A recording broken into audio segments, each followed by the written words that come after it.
ಮುಪ್ಪಿನ ಕಾಲದಲ್ಲಿ ನೆಮ್ಮದಿ ಬೇಕೆಂದರೆ ಶ್ರಾವಣ ಮಾಸದಲ್ಲಿ ಪ್ರತಿದಿನ ಬೆಳಿಗ್ಗೆ ಈ 3 ಮಂತ್ರಗಳನ್ನು ಅವಶ್ಯವಾಗಿ ಹೇಳಬೇಕು. ದರ್ಶಕ ಬಂಧುಗಳೇ, ನೀವು ಎಂದಾದರೂ ಯೋಚಿಸಿದ್ದೀರೇನು? ಒಬ್ಬ ವ್ಯಕ್ತಿಯ ಅತಿದೊಡ್ಡ ದುಃಖ ಯಾವುದೂ ಇಲ್ಲ. ಅದು ಬಡತನವಾಗಿರುವುದಿಲ್ಲ, ಅಥವಾ ಅನಾರೋಗ್ಯವಾಗಿರುವುದಿಲ್ಲ, ಅಥವಾ ನಮ್ಮವರೊಂದಿಗೆ ಬೇರೆಯಾಗಿರುವುದೂ ಆಗಿರುವುದಿಲ್ಲ.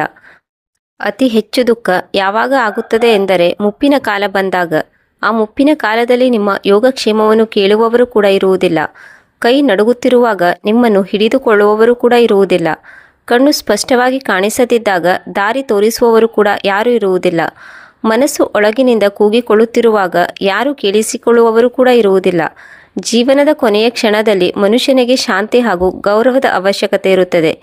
ಆಗಲೇ ಅವರಿಗೆ ಎಲ್ಲಕ್ಕಿಂತ ಹೆಚ್ಚಾಗಿ ತಿರಸ್ಕಾರ, ಒಂಟಿತನ, ಉಪೇಕ್ಷೆ ಕಾಡುತ್ತದೆ. ಆದರೆ ನಿಮಗೆ ಗೊತ್ತೇನು? ಶ್ರಾವಣದ ಈ ಮಾಸವು ಕೇವಲ ಜಲಾಭಿಷೇಕ ಅಥವಾ ವ್ರತವನ್ನು ಮಾಡುವುದಕ್ಕೆ ಸೀಮಿತವಾಗಿಲ್ಲ. ಬದಲಾಗಿ ನಿಮ್ಮ ಮುಪ್ಪಿನ ಕಾಲವನ್ನು ಸುಂದರ ಹಾಗೂ ಶಾಂತಿಪೂರ್ಣವಾಗಿ ಇರಿಸುವ ಸಮಯವಾಗಿದೆ. ಶ್ರಾವಣ ಮಾಸದಲ್ಲಿ ಬ್ರಹ್ಮಾಂಡದ ಶಕ್ತಿಯು ಅತಿ ಹೆಚ್ಚಾಗಿರುತ್ತದೆ. ಈ ಸಮಯದಲ್ಲಿ ತಮ್ಮ ಭಕ್ತರ ಪ್ರಾರ್ಥನೆಯನ್ನು ಆಲಿಸಲು ದೇವರು ಧರೆಗಿಳಿಯುತ್ತಾರೆ. ಒಂದು ಚಿಕ್ಕ ಜಾಗೃತಿ ಹಾಗೂ ನಿರ್ಮಲ ಮನಸ್ಸಿನಿಂದ ಮೂಡಿದ ಪ್ರಾರ್ಥನೆಯು ನಿಮ್ಮ ವರ್ಷಗಳ ಪಾಪಗಳನ್ನು ತೊಳೆಯಬಹುದು. ಈ ರೀತಿಯ 3 ಪವಿತ್ರ ಮಂತ್ರಗಳನ್ನು ಮನುಷ್ಯನು ನಿರ್ಮಲವಾದ ಮನಸ್ಸಿನಿಂದ ಜಪಿಸಿದರೆ ಅವರ ಮುಪ್ಪಿನ ಕಾಲವು ಕೇವಲ ಶಾಂತಿಯಿಂದ ಮಾತ್ರ ಕಳೆಯುವುದಿಲ್ಲ. ಬದಲಾಗಿ ಯಾರ ಮುಂದೆಯೂ ಅವರು ಕೈ ಚಾಚುವ ಸನ್ನಿವೇಶ ಬರುವುದಿಲ್ಲ. ಈ ಮಂತ್ರವು ಕೇವಲ ಮಂತ್ರವಲ್ಲ, ಬದಲಾಗಿ ಇದು ಅಮೃತವಾಗಿದೆ. ಇದು ನಿಮ್ಮ ಆತ್ಮಕ್ಕೆ ಶಕ್ತಿಶಾಲಿ. ಆದರೆ ಎಲ್ಲರೂ ಈ ಮಂತ್ರದ ಶಕ್ತಿಯನ್ನು ತಿಳಿದುಕೊಳ್ಳಲು ಸಾಧ್ಯವೇ? ಇಲ್ಲ, ಏಕೆಂದರೆ ಶ್ರಾವಣದಲ್ಲಿ ಪೂಜೆಯಂತೂ ಮಾಡುತ್ತಾರೆ, ಅಭಿಷೇಕವನ್ನು ಕೂಡ ಮಾಡುತ್ತಾರೆ. ಆದರೆ ನಿರ್ಮಲ ಮನಸ್ಸಿನಿಂದ ಜಪ ಮಾಡುವುದನ್ನು ಮರೆತು ಹೋಗುತ್ತಾರೆ. ಇದೇ ಕಾರಣಕ್ಕಾಗಿ ಅವರ ಮುಪ್ಪಿನ ಕಾಲವು ಒಂದು ಆಶೀರ್ವಾದವಾಗಿರದೆ ಒಂದು ಭಾರವಾಗಿ ಪರಿಣಮಿಸಬಹುದು. ಈ ಕಥೆಯನ್ನು ಕೊನೆಯವರೆಗೂ ಕೇಳಿ, ಏಕೆಂದರೆ ಇದು ಕೇವಲ ಒಂದು ಕಥೆಯಲ್ಲ, ಇದು ಜೀವನವನ್ನು ಬೆಳಗುವ ಒಂದು ಸತ್ಯ ಕಥೆಯಾಗಿದೆ. ನೀವೊಬ್ಬರು ಧಾರ್ಮಿಕ ವ್ಯಕ್ತಿಯಾಗಿ ನಮ್ಮ ವಿಡಿಯೋಗೆ ನಿಮ್ಮ ಆಶೀರ್ವಾದವಿರಲಿ. ವಿಡಿಯೋವನ್ನು ಲೈಕ್ ಮಾಡಿ ಮತ್ತು ಜ್ಞಾನವರ್ಧಕ ಹೊಸ ಬೆಳಕು ಯೂಟ್ಯೂಬ್ ಚಾನಲನ್ನು ಸಬ್ಸ್ಕ್ರೈಬ್ ಮಾಡಲು ಮರೆಯದಿರಿ. ಮತ್ತು ಕಮೆಂಟ್ ಬಾಕ್ಸ್ನಲ್ಲಿ ಸಂಪೂರ್ಣ ಶ್ರದ್ಧೆಯೊಂದಿಗೆ ಮತ್ತು ಭಕ್ತಿಯೊಂದಿಗೆ ಜೈ ಶ್ರೀಕೃಷ್ಣ ಎಂದು ಕಮೆಂಟ್ ಮಾಡಿ. ಬನ್ನಿ ಕಥೆಯನ್ನು ಪ್ರಾರಂಭ ಮಾಡೋಣ. ಅರವಿಂದ್ನು ಅಮ್ಮನನ್ನು ಕೂಗುತ್ತಾ ಹೇಳಿದನು, ಅಮ್ಮ, ತಿಂಡಿ ಮಾಡಲು ಏಕೆ ತಡವಾಗುತ್ತಿದೆ? ಬೇಗ ತಿಂಡಿ ಮಾಡಲು ಆಗುವುದಿಲ್ಲವೇ? ಮತ್ತೆ ನಿಮ್ಮಿಂದಾಗಿ ನನಗೆ ತಡವಾಗುತ್ತಿದೆ. ಸ್ವಲ್ಪ ಹೊತ್ತಿನಲ್ಲಿ ಸುಮಿತ್ರಾ ಅವರು ಒಂದು ತಟ್ಟೆಯಲ್ಲಿ ತಿಂಡಿಯನ್ನು ತೆಗೆದುಕೊಂಡು ಪ್ರಭುಗಳ ಸ್ಮರಣೆ ಮಾಡುತ್ತಾ ಭೋಜನಾಲಯದ ಕಡೆಗೆ ಬಂದರು. ತಟ್ಟೆಯನ್ನು ಇಡುವಾಗ ಅವರ ಕಾಲು ಕುರ್ಚಿಗೆ ತಾಗಿ ತಮ್ಮ ಸಮತೋಲನವನ್ನು ಕಳೆದುಕೊಂಡರು ಮತ್ತು ತಟ್ಟೆಯು ಕೆಳಕ್ಕೆ ಬಿದ್ದಿತ್ತು. ಏನಮ್ಮ, ನಿಮಗೆ ಎಷ್ಟು ಬಾರಿ ಹೇಳಿಲ್ಲ ನನ್ನ ಯಾವುದೇ ವಸ್ತುವನ್ನು ಮುಟ್ಟಬೇಡಿ ಎಂದು? ಆದರೆ ನೀವು ಕೇಳುವುದೇ ಇಲ್ಲ. ಅರವಿಂದನು ತನ್ನ 65 ವರ್ಷದ ಅಮ್ಮನ ಮೇಲೆ ಕೂಗಾಡಿಕೊಂಡು ಜೋರಾದ ಧ್ವನಿಯಲ್ಲಿ ಹೇಳಿದನು. ಮಗನ ಕಠೋರ ಶಬ್ದವನ್ನು ಕೇಳಿ ಸುಮಿತ್ರಾ ಅಮ್ಮನವರ ಕಣ್ಣುಗಳಲ್ಲಿ ಕಣ್ಣೀರು ಜಿನುಗಿತು. ಅವರು ಮಗನ ಕಠೋರ ಶಬ್ದವನ್ನು ಕೇಳಿ ತಲೆ ತಗ್ಗಿಸಿ ನಿಧಾನವಾಗಿ ಹೇಳಿದರು, ಮಗ, ನನ್ನನ್ನು ಕ್ಷಮಿಸು. ಇನ್ನು ಮುಂದೆ ಈ ರೀತಿಯ ತಪ್ಪು ನಡೆಯುವುದಿಲ್ಲ. ಆದರೆ ಅರವಿಂದ್ನು, ನಿಮಗೆ ಗೊತ್ತೇನೋ, ಈ ಹೂದಾನಿಯು ಎಷ್ಟೊಂದು ಬೆಲೆ ಬಾಳುತ್ತಿತ್ತು. ನಿಮಗೆ ಕಣ್ಣಿಲ್ಲವೇ? ನೋಡಿ ನಡೆಯಲು ಆಗುವುದಿಲ್ಲವೇ ಎಂದು ಹೇಳುತ್ತಾ ಅರವಿಂದನು ತನ್ನ ಅಮ್ಮನ ಕೈಗಳನ್ನು ಗಟ್ಟಿಯಾಗಿ ಹಿಡಿದುಕೊಂಡನು. ಅಮ್ಮ ಇಷ್ಟೇ ಹೇಳಿದಳು, ಮಗ, ನನ್ನನ್ನು ಕ್ಷಮಿಸಿಬಿಡು. ಮುಂದೆ ಈ ರೀತಿ ನಡೆಯುವುದಿಲ್ಲ. ಇಷ್ಟು ಹೇಳಿ ಅವರು ಅಲ್ಲಿಂದ ಹೊರಟು ಹೋದರು. ಅದೇ ಸಮಯದಲ್ಲಿ ಅರವಿಂದ್ನ ಪತ್ನಿ ಸೋನಾಲಿಯು ಜೋರಾಗಿ ಹೇಳಿದಳು, ನಾನಂತೂ ನಿಮಗೆ ಎಷ್ಟು ಬಾರಿ ಹೇಳಿಲ್ಲ ಅಮ್ಮನನ್ನು ಯಾವುದಾದರೂ ವೃದ್ಧಾಶ್ರಮಕ್ಕೆ ಬಿಟ್ಟು ಬನ್ನಿ ಎಂದು. ಆದರೆ ನೀವು ನನ್ನ ಮಾತನ್ನು ಕೇಳುತ್ತಲೇ ಇಲ್ಲ. ಅರವಿಂದನು ಮುಗುಳ್ನಗುತ್ತಾ ಹೇಳಿದನು, ನನ್ನ ಪ್ರೀತಿಯ ಸೋನಾಲಿ, ನೀನು ಈಗ ಅಮ್ಮನಾಗುತ್ತಿದೆಯಲ್ಲವೇ? ನಿನ್ನನ್ನು ನೋಡಿಕೊಳ್ಳಲು ಯಾರಾದರೂ ಬೇಕಲ್ಲವೇ? ಅದರಿಂದಾಗಿ ಅಮ್ಮನನ್ನು ಮನೆಯಲ್ಲೇ ಇಟ್ಟುಕೊಂಡಿದ್ದೇನೆ. ಆಗ ಸೋನಾಲಿಯು ವ್ಯಂಗ್ಯದಿಂದ ಹೇಳಿದಳು, ಆದರೆ ಈ ಮುದುಕಿಯು ನಮ್ಮ ಮಗುವನ್ನು ಸಂಭಾಳಿಸಲು ಸಾಧ್ಯವೇ? ಕನಿಷ್ಠವೆಂದರೂ ಒಬ್ಬಳು ಆಯಾಳ ಖರ್ಚಂತೂ ಉಳಿಯುತ್ತದೆ ಎನ್ನುವುದು ನಿನ್ನ ಯೋಚನೆಯಲ್ಲವೇ? ಆಗ ಅರವಿಂದ್ ಹೇಳಿದನು, ನೀನು ಕೇವಲ ಹಣ ಎನ್ನುತ್ತೀಯ. ನಿನಗೆ ಗೊತ್ತೇನೋ ನಾನು ಇಡೀ ದಿನ ಹೇಗೆ ಸಮಯ ಕಳೆಯುತ್ತೇನೆ ಎಂದು? ಆಗ ಸೋನಾಲಿ ಸಿಡುಕುತ್ತಾ ಹೇಳಿದಳು, ಮತ್ತೆ ನಾನು ಇಡೀ ದಿನ ಈ ಮುದುಕಿಯ ಜೊತೆ ಮನೆಯಲ್ಲೇ ಇರಬೇಕು. ಪ್ರತಿದಿನ ಇವಳ ಎಲ್ಲ ಕಾಟವನ್ನು ಸಹಿಸಿಕೊಳ್ಳಬೇಕು. ನಿಮಗೆ ಅರ್ಥವಾಗುವುದಿಲ್ಲವೇ? ಅರವಿಂದನು ಶಾಂತ ಸ್ವರದಲ್ಲಿ ಹೇಳಿದನು, ನನಗೆ ಅರ್ಥವಾಗುತ್ತದೆ. ಆದರೆ ಯೋಚಿಸು, ಮನೆಯಲ್ಲಿ ಎಲ್ಲ ಕೆಲಸವನ್ನು ಅಮ್ಮ ಮಾಡುತ್ತಾಳೆ. ಆಗ ಸೋನಾಲಿ ಹೇಳಿದಳು, ಇದರ ಅರ್ಥ ನಾನೇನು ಮಾಡುವುದಿಲ್ಲವೇ? ಎಲ್ಲವನ್ನೂ ನಿಮ್ಮ ಅಮ್ಮನೇ ಮಾಡುತ್ತಾಳಾ? ಇಷ್ಟು ಹೇಳಿ ಸೋನಾಲಿಯು ಅರವಿಂದ್ನ ಕೈ ಬಿಡಿಸಿಕೊಂಡು ದೂರ ಹೋದಳು. ಆಗ ಅರವಿಂದ್ ಹೇಳಿದನು, ಇಲ್ಲ, ನನ್ನ ಮಾತಿನ ಅರ್ಥ ಅದಾಗಿರಲಿಲ್ಲ ಎಂದು ಸೋನಾಲಿಗೆ ಸಮಾಧಾನ ಹೇಳಿದನು. ಆದರೆ ಸೋನಾಲಿಯು ಇನ್ನೂ ಸಿಡಿಮಿಡಿಗೊಂಡಳು. ಮತ್ತು ಹೇಳಿದಳು, ಹೌದು, ನೀವು ಆಫೀಸ್ಗೆ ಹೋಗಿ ಹೇಗಿದ್ದರೂ ಕುಳಿತು ತಿನ್ನುವವರು ಜಾಸ್ತಿ ಆಗಿದ್ದಾರೆ, ಕೆಲಸ ಮಾಡುವವರು ಕಡಿಮೆ ಇದ್ದಾರೆ ಎಂದು ಹೇಳುತ್ತಾ ಸೋನಾಲಿಯು ತನ್ನ ಅತ್ತೆಯ ಕಡೆಗೆ ತೀಕ್ಷ್ಣ ದೃಷ್ಟಿಯಿಂದ ನೋಡಿದಳು. ಅರವಿಂದ್ನು ಸೋನಾಲಿಯ ಹಣೆಯನ್ನು ಚುಂಬಿಸುತ್ತಾ ನಿಧಾನವಾಗಿ ಹೇಳಿದನು, ಹುಷಾರಾಗಿರು, ನಿನ್ನನ್ನು ಹಾಗೂ ನನ್ನ ಮಗುವನ್ನು ಕೂಡ ಚೆನ್ನಾಗಿ ನೋಡಿಕೊ.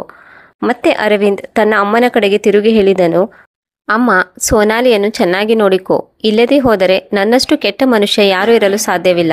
ಇಷ್ಟು ಹೇಳಿ ಅರವಿಂದ್ನು ಆಫೀಸ್ಗೆ ಹೊರಟು ಹೋದನು. ಇಂದು ಆ ಅಮ್ಮನ ಕಣ್ಣುಗಳಲ್ಲಿ ಕಣ್ಣೀರಿನ ಹೊಳೆ ಹರಿಯಿತು. ಆದರೆ ಅವಳಿಂದ ಏನೂ ಮಾಡಲು ಸಾಧ್ಯ? ಇದಂತೂ ಪ್ರತಿದಿನದ ಸಮಸ್ಯೆಯಾಗಿತ್ತು. ಪ್ರತಿದಿನ ಅವಳು ನಲುಗಿ ನಲುಗಿ ಬದುಕುತ್ತಿದ್ದಳು. ಆದರೆ ಯಾರೊಂದಿಗೂ ಏನನ್ನೂ ಹೇಳಿಕೊಳ್ಳುವ ಹಾಗಿರಲಿಲ್ಲ. ಸಾವಿತ್ರಮ್ಮನವರು ಬಾಗಿಲ ಬಳಿ ನಿಂತು ತಮ್ಮ ಕಳೆದ ನೆನಪುಗಳನ್ನು ಮೆಲುಕು ಹಾಕತೊಡಗಿದರು. ಅದೇ ಕ್ಷಣದಲ್ಲಿ ಸೋನಾಲಿಯ ಕೂಗು ಕೇಳಿಸಿತು. ಹೇ ಮುದುಕಿ, ಈಗಲೂ ಬಾಗಿಲ ಬಳಿ ನಿಂತುಕೊಳ್ಳುತ್ತೀಯೇನು? ಎಲ್ಲ ಕೆಲಸ ಹಾಗೆ ಬಿದ್ದಿದೆ. ಅರವಿಂದನು ಮನೆಯಿಂದ ಹೊರಟು ಹೋಗುತ್ತಿದ್ದಂತೆ ಸೋನಾಲಿಯ ವ್ಯವಹಾರವು ಬದಲಾಯಿತು. ಅತ್ತೆಯ ಮೇಲೆ ಹಿಂದಿನ ಜನ್ಮದ ಸೇಡು ತೀರಿಸಿಕೊಳ್ಳುವಂತೆ ಸವಾರಿ ಮಾಡುತ್ತಿದ್ದಳು. ಹಾ ಮಗಳೇ, ಬರುತ್ತೇನೆ. ಹೇಳು, ಏನು ಮಾಡಬೇಕು? ಯಾವ ಕೆಲಸವಿದೆ ಎಂದು ಹೇಳುತ್ತಾ ಸುಮಿತ್ರಾ ಅವರು ಊರುಗೋಲಿನ ಸಹಾಯದಿಂದ ನಡೆಯುತ್ತಾ ಅವಳ ಬಳಿಗೆ ಬಂದರು. ಒಂದು ಸಮಯದಲ್ಲಿ ಸುಮಿತ್ರಮ್ಮನವರು ದೇವಾಲಯದ ಮೆಟ್ಟಿಲುಗಳನ್ನು ಜೋರಾಗಿ ಹತ್ತುತ್ತಿದ್ದವರು. ಈಗ ಕೋಲನ್ನು ಊರಿಕೊಂಡು ನಡುಗುತ್ತಾ ನಡೆಯುತ್ತಿದ್ದರು. ಆದರೆ ಅವರಿಗೆ ಅದು ವಯಸ್ಸಿನ ದಣಿವಾಗಿರಲಿಲ್ಲ, ಬದಲಾಗಿ ತಮ್ಮವರ ನಿರ್ಲಕ್ಷ್ಯಕ್ಕೆ ಒಳಗಾದ ದಣಿವಾಗಿತ್ತು. ಅವರನ್ನು ಒಂದು ಭಾರ ಎಂದು ತಿಳಿದುಕೊಂಡಿದ್ದರು. ಈಗ ಆ ಅಮ್ಮನಿಗೆ ಸರಿಯಾಗಿ ನೋಡಲು ನಡೆದಾಡಲು ಆಗುತ್ತಿರಲಿಲ್ಲ. ಆದರೂ ಇಡೀ ಮನೆಯ ಎಲ್ಲ ಕೆಲಸವನ್ನು ಅವರೇ ಮಾಡುತ್ತಿದ್ದರು ಮತ್ತು ಸೊಸೆಯು ಆರಾಮಾಗಿ ಮಲಗಿಕೊಳ್ಳುತ್ತಿದ್ದಳು. ರಾತ್ರಿಯ ಪಾತ್ರೆಗಳನ್ನು ಹಾಗೆ ಇಡಲಾಗಿತ್ತು. ಹೇಳು, ಯಾವಾಗ ಇದನ್ನು ತೊಳೆಯುತ್ತೀಯಾ? ಸೋನಾಲಿ ಅಮ್ಮನ ಮೇಲೆ ಜೋರಾದ ಧ್ವನಿಯಲ್ಲಿ ಹೇಳಿದಳು. ಆಗ ಅಮ್ಮ ನಿಧಾನವಾಗಿ ಹೇಳಿದಳು, ಮಗಳೇ, ನಾನು ರಾತ್ರಿಯೇ ಪಾತ್ರೆಯೆಲ್ಲ ತೊಳೆದಿದ್ದೆ, ಭಗವಂತನ ಮೇಲಾಣೆ. ಸೊಸೆ ಹೇಳಿದಳು, ಅಂದರೆ ನಾನು ಸುಳ್ಳು ಹೇಳುತ್ತಿದ್ದೇನೆಯೇ? ಸೋನಾಲಿಯು ಕಣ್ಣು ಬಿಡುತ್ತಾ ಹೇಳಿದಳು. ಕೆಲವು ಕ್ಷಣಗಳವರೆಗೆ ಅಮ್ಮ ಸುಮ್ಮನಾದಳು. ಕಣ್ಣು ಮುಚ್ಚಿ ಯೋಚಿಸತೊಡಗಿದಳು. ನಿಜವಾಗಲೂ ನಾನು ರಾತ್ರಿ ಪಾತ್ರೆಗಳನ್ನು ತೊಳೆದಿದ್ದೇನೆಯೇ? ಅವರಿಗೆ ನೆನಪಾಯಿತು. ಹೌದು, ನಾನು ಪಾತ್ರೆಗಳನ್ನು ತೊಳೆದಿದ್ದೆ. ಆನಂತರ ಅವಳು ಹೇಳಿದಳು, ಏನೂ ತೊಂದರೆ ಇಲ್ಲ ಮಗಳೇ, ನಾನು ಪಾತ್ರೆಯನ್ನು ತೊಳೆದು ಮುಗಿಸುತ್ತೇನೆ. ಸೋನಾಲಿ, ನೀನು ಚಿಕ್ಕ ಚಿಕ್ಕ ವಿಷಯಕ್ಕೆ ಇಷ್ಟೊಂದು ಸಿಟ್ಟಾಗಬೇಡ. ನೀನು ಅಮ್ಮನಾಗುತ್ತಿದ್ದೀಯಾ. ನಿನ್ನ ಕ್ರೋಧವು ನಿನ್ನ ಹುಟ್ಟುವ ಮಗುವಿನ ಮೇಲೆ ಪರಿಣಾಮ ಬೀರುತ್ತದೆ. ಇಷ್ಟು ಕೇಳುತ್ತಿದ್ದಂತೆ ಸೋನಾಲಿಯ ಕಣ್ಣುಗಳು ಕೆಂಪಾದವು. ನನ್ನ ಮಗುವಿನ ಬಗ್ಗೆ ಚಿಂತೆ ಮಾಡಲು ನೀವು ಯಾರು? ಒಂದು ಮಾತು ಮಾತ್ರ ನೆನಪಿಟ್ಟುಕೊಳ್ಳಿ, ನೀವು ಈ ಮನೆಗೆ ಕೇವಲ ಒಬ್ಬಳು ಕೆಲಸದಾಳು. ಕೆಲಸದಾಳಿನ ಕೆಲಸವೇನೆಂದರೆ ಮನೆಯ ಕೆಲಸವನ್ನು ಮಾಡುವುದು. ನಿಮಗೆ ತಿಳಿಯಿತೆ? ಇಷ್ಟು ಹೇಳಿ ಸೋನಾಲಿ ಅಮ್ಮನನ್ನು ಜೋರಾಗಿ ನೂಕಿದಳು. ಅಮ್ಮ ಕೆಳಕ್ಕೆ ಬಿದ್ದು ಅವರ ವಯಸ್ಸಾದ ಮೂಳೆಗೆ ಜೋರಾದ ಹೊಡೆತ ಬಿತ್ತು. ಆದರೆ ಯಾರೂ ಬಂದು ಅಮ್ಮನನ್ನು ಎತ್ತಲಿಲ್ಲ ಅಥವಾ ಯಾರೂ ತಡೆಯಲಿಲ್ಲ. ಅಮ್ಮನು ಕಣ್ಣು ಮುಚ್ಚಿದಳು. ಬಹುಶಃ ಅವಳು ಭಗವಂತನಲ್ಲಿ ಪ್ರಾರ್ಥನೆ ಮಾಡಿದಳು ಮತ್ತು ಮನದಲ್ಲಿ ಹೇಳಿಕೊಂಡಳು, ಹೇ ಪ್ರಭು, ನನಗೆ ಶಕ್ತಿಯನ್ನು ಕೊಡು, ಇದು ಕೂಡ ಒಂದು ಪರೀಕ್ಷೆಯಾಗಿದೆ ಎಂದು ಎದ್ದು ಮತ್ತೆ ಕೆಲಸದಲ್ಲಿ ತೊಡಗಿಕೊಂಡರು. ಸೋನಾಲಿಯ ತೀಕ್ಷ್ಣವಾದ ಶಬ್ದಗಳು ಮತ್ತೆ ಮೊಳಗಿದವು. ಮುದುಕಿ, ಏನಾದರೂ ಕೊಡುತ್ತೀಯಾ ಅಥವಾ ನಾನು ಹಸುವಿನಿಂದ ಸಾಯಬೇಕಾ? ಆಯ್ತು ಮಗಳೇ, ಈಗಲೇ ತರುತ್ತೇನೆ. ಕುಂಟಿಸುತ್ತಾ ಅಮ್ಮನು ತಟ್ಟೆಯಲ್ಲಿ ಊಟವನ್ನು ತೆಗೆದುಕೊಂಡು ಸೋನಾಲಿಯ ಬಳಿ ಬಂದರು. ಸೋನಾಲಿಯು ನೋಡದೆ ಹೇಳಿದಳು, ನಿನ್ನ ತಲೆ ಕೆಟ್ಟಿದೆಯೇನು? ಯಾರಾದರೂ ಪ್ರೆಗ್ನೆಂಟ್ ಮಹಿಳೆಗೆ ಈ ರೀತಿ ಊಟ ನೀಡುತ್ತಾರೆಯೇ ಎಂದು ರೊಟ್ಟಿಯನ್ನು ಅಮ್ಮನ ಮುಖಕ್ಕೆ ಎಸೆದಳು. ಆಗ ಸುಮಿತ್ರಮ್ಮ ವಿನಮ್ರತೆಯಿಂದ ಹೇಳಿದರು, ಮಗಳೇ, ಹಿರಿಯರು ಹೇಳಿದ್ದಾರೆ ಗರ್ಭಿಣಿ ಮಹಿಳೆಗೆ ಸಾದಾ ಹಾಗೂ ಸಾತ್ವಿಕ ಆಹಾರವನ್ನು ನೀಡಬೇಕೆಂದು. ಆದರೆ ಸೊಸೆಯಲ್ಲಿ ಒಪ್ಪಿಕೊಳ್ಳುತ್ತಾಳೆ? ಅವಳಿಗಂತೂ ಪ್ರತಿದಿನ ಏನಾದರೂ ಒಂದು ಹೊಸ ತರಹ ಊಟ ಬೇಕಾಗಿತ್ತು. ತನ್ನ ಅತ್ತೆಯನ್ನು ಅವಮಾನಗೊಳಿಸುವುದು, ಬೈಯುವುದು ಮತ್ತು ಹೊಡೆಯುವುದು, ಹೀಗೆ ಅವಳು ತನ್ನ ಅತ್ತೆಗೆ ಸರಿಯಾಗಿ ಊಟವನ್ನು ಕೂಡ ನೀಡುತ್ತಿರಲಿಲ್ಲ. ಅಮ್ಮ ಜೀವಂತವಿದ್ದು ಕೂಡ ಪ್ರತಿ ಕ್ಷಣವೂ ಸಾಯುತ್ತಿದ್ದರು. ಕೆಲವೇ ಕ್ಷಣಗಳಲ್ಲಿ ಸೋನಾಲಿ ಮತ್ತೆ ಕೂಗಿಕೊಂಡಳು, ಈಗ ನಿನ್ನ ಈ ಸತ್ಸಂಗಕ್ಕೆ ಕೊನೆ ಹಾಡು. ಇಲ್ಲಿಗೆ ಈಗ ನನ್ನ ಗೆಳತಿಯರು ಬರುತ್ತಿದ್ದಾರೆ. ನೋಡು, ಅವರ ಮುಂದೆ ಯಾವುದೇ ನಾಟಕ ಆಡಬೇಡ, ಇಲ್ಲದೆ ಹೋದರೆ ನೀನು ಅನುಭವಿಸುತ್ತೀಯಾ? ಅಮ್ಮ ಏನನ್ನೂ ಹೇಳಲಿಲ್ಲ. ಸುಮ್ಮನೆ ಅಡುಗೆ ಕೋಣೆಗೆ ಹೋದಳು. ತಿಂಡಿಯನ್ನು ಮಾಡಲು ಶುರು ಮಾಡಿದಳು. ಅದೇ ಸಮಯದಲ್ಲಿ ಸೋನಾಲಿ ಮತ್ತೆ ಬಂದಳು. ನೋಡು ಮುದುಕಿ, ತಿಂಡಿಯಲ್ಲಿ ಇಡ್ಲಿ, ವಡೆ, ಮೆಣಸಿನಕಾಯಿ ಚಟ್ನಿ ಮತ್ತು ಚಿಪ್ಸ್ ಮಾಡು. ಮತ್ತು ಎಲ್ಲರಿಗೂ ಮಧ್ಯಾಹ್ನದ ಊಟಕ್ಕೆ ಅನ್ನ ಸಾರು ಕೂಡ ಮಾಡು. ಸ್ವಲ್ಪ ಗಮನವಿಟ್ಟು ಮಾಡು, ಏನೂ ತೊಂದರೆಯಾಗಬಾರದು. ಅರ್ಧ ಗಂಟೆಯಲ್ಲಿ ತಿಂಡಿ ತಯಾರಾಗಿರಬೇಕು. ನನ್ನ ಗೆಳತಿಯರು ಯಾವಾಗಲಾದರೂ ಬರಬಹುದು. ಅಷ್ಟರಲ್ಲೇ ಬಾಗಿಲ ಗಂಟೆಯ ಶಬ್ದವಾಯಿತು. ನನ್ನ ಮುಖವನ್ನೇಕೆ ನೋಡುತ್ತಾ ನಿಂತಿದ್ದೀಯಾ?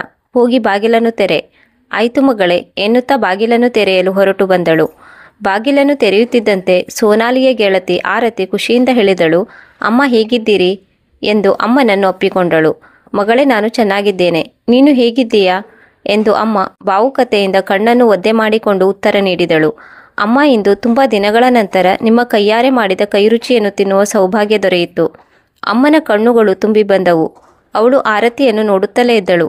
ಅವರ ಮನ ಹೇಳಿತು, ಅವಳನ್ನು ಮತ್ತೊಮ್ಮೆ ತಬ್ಬಿಕೊಳ್ಳಬೇಕು ಮತ್ತು ತನ್ನ ಎಲ್ಲ ನೋವುಗಳನ್ನು ಆರತಿಯಲ್ಲಿ ಹಂಚಿಕೊಳ್ಳಬೇಕು ಎಂದು ಅನಿಸಿತು. ಆದರೆ ಸೊಸೆಯ ಹೆದರಿಕೆಯಿಂದಾಗಿ ಅವರು ಸುಮ್ಮನಾದರು. ಅದೇ ಸಮಯದಲ್ಲಿ ಸೋನಾಲಿಯ ಮತ್ತೊಬ್ಬಳು ಗೆಳತಿ ನೈನಾ ಮುಂದೆ ಬಂದು ತನ್ನ ಗೆಳತಿಯಲ್ಲಿ ಹೇಳಿದಳು, ನೀನು ಒಬ್ಬಳು ಕೆಲಸದವಳನ್ನು ಒಪ್ಪಿಕೊಳ್ಳುತ್ತಿದ್ದೀಯಾ? ಅವಳ ಬಟ್ಟೆಯನ್ನು ನೋಡಿದ್ದೀಯಾ? ಎಷ್ಟೊಂದು ಕೊಳಕಾಗಿದೆ, ವಾಸನೆ ಕೂಡ ಬರುತ್ತಿದೆ. ನನಗಂತೂ ವಾಂತಿ ಬಂದ ಹಾಗೆ ಆಗುತ್ತಿದೆ. ಛೀ! ಆರತಿ ಮನದಲ್ಲಿ ಅಂದುಕೊಂಡಳು. ಈ ಅಪಮಾನಕ್ಕೆ ಉತ್ತರವನ್ನು ಭಗವಂತನು ಸರಿಯಾದ ಸಮಯಕ್ಕೆ ಅವಶ್ಯವಾಗಿ ನೀಡುತ್ತಾನೆ. ಆಗ ಸೋನಾಲಿಯು ಕಿಚನ್ ರೂಮ್ನಿಂದ ಹೊರಗಡೆ ಬಂದಳು. ನೀವೆಲ್ಲ ಬಂದ್ರಾ? ತುಂಬ ಖುಷಿಯಾಗ್ತಿದೆ. ಬನ್ನಿ, ಬಾಗಿಲಲ್ಲೇ ಏಕೆ ನಿಂತುಕೊಂಡಿದ್ದೀರಿ? ಒಳಗಡೆ ಬನ್ನಿ ಎಂದು ಕರೆದಳು. ಸೋನಾಲಿ, ನಿಧಾನವಾಗಿ ನಡೆ, ನಿನ್ನ ಹೊಟ್ಟೆಯಲ್ಲಿ ಮಗುವಿದೆ. ಆರತಿಯು ನಿಧಾನವಾಗಿ ತಿಳಿ ಹೇಳಿದಳು. ಅಮ್ಮ, ನೀನು ಏನು ಮಾಡುತ್ತಿದ್ದೀಯಾ? ನನ್ನ ಗೆಳತಿಯರು ಬಂದಿದ್ದಾಯಿತು, ಚಹಾ ತಿಂಡಿಯನ್ನು ತೆಗೆದುಕೊಂಡು ಬಾ.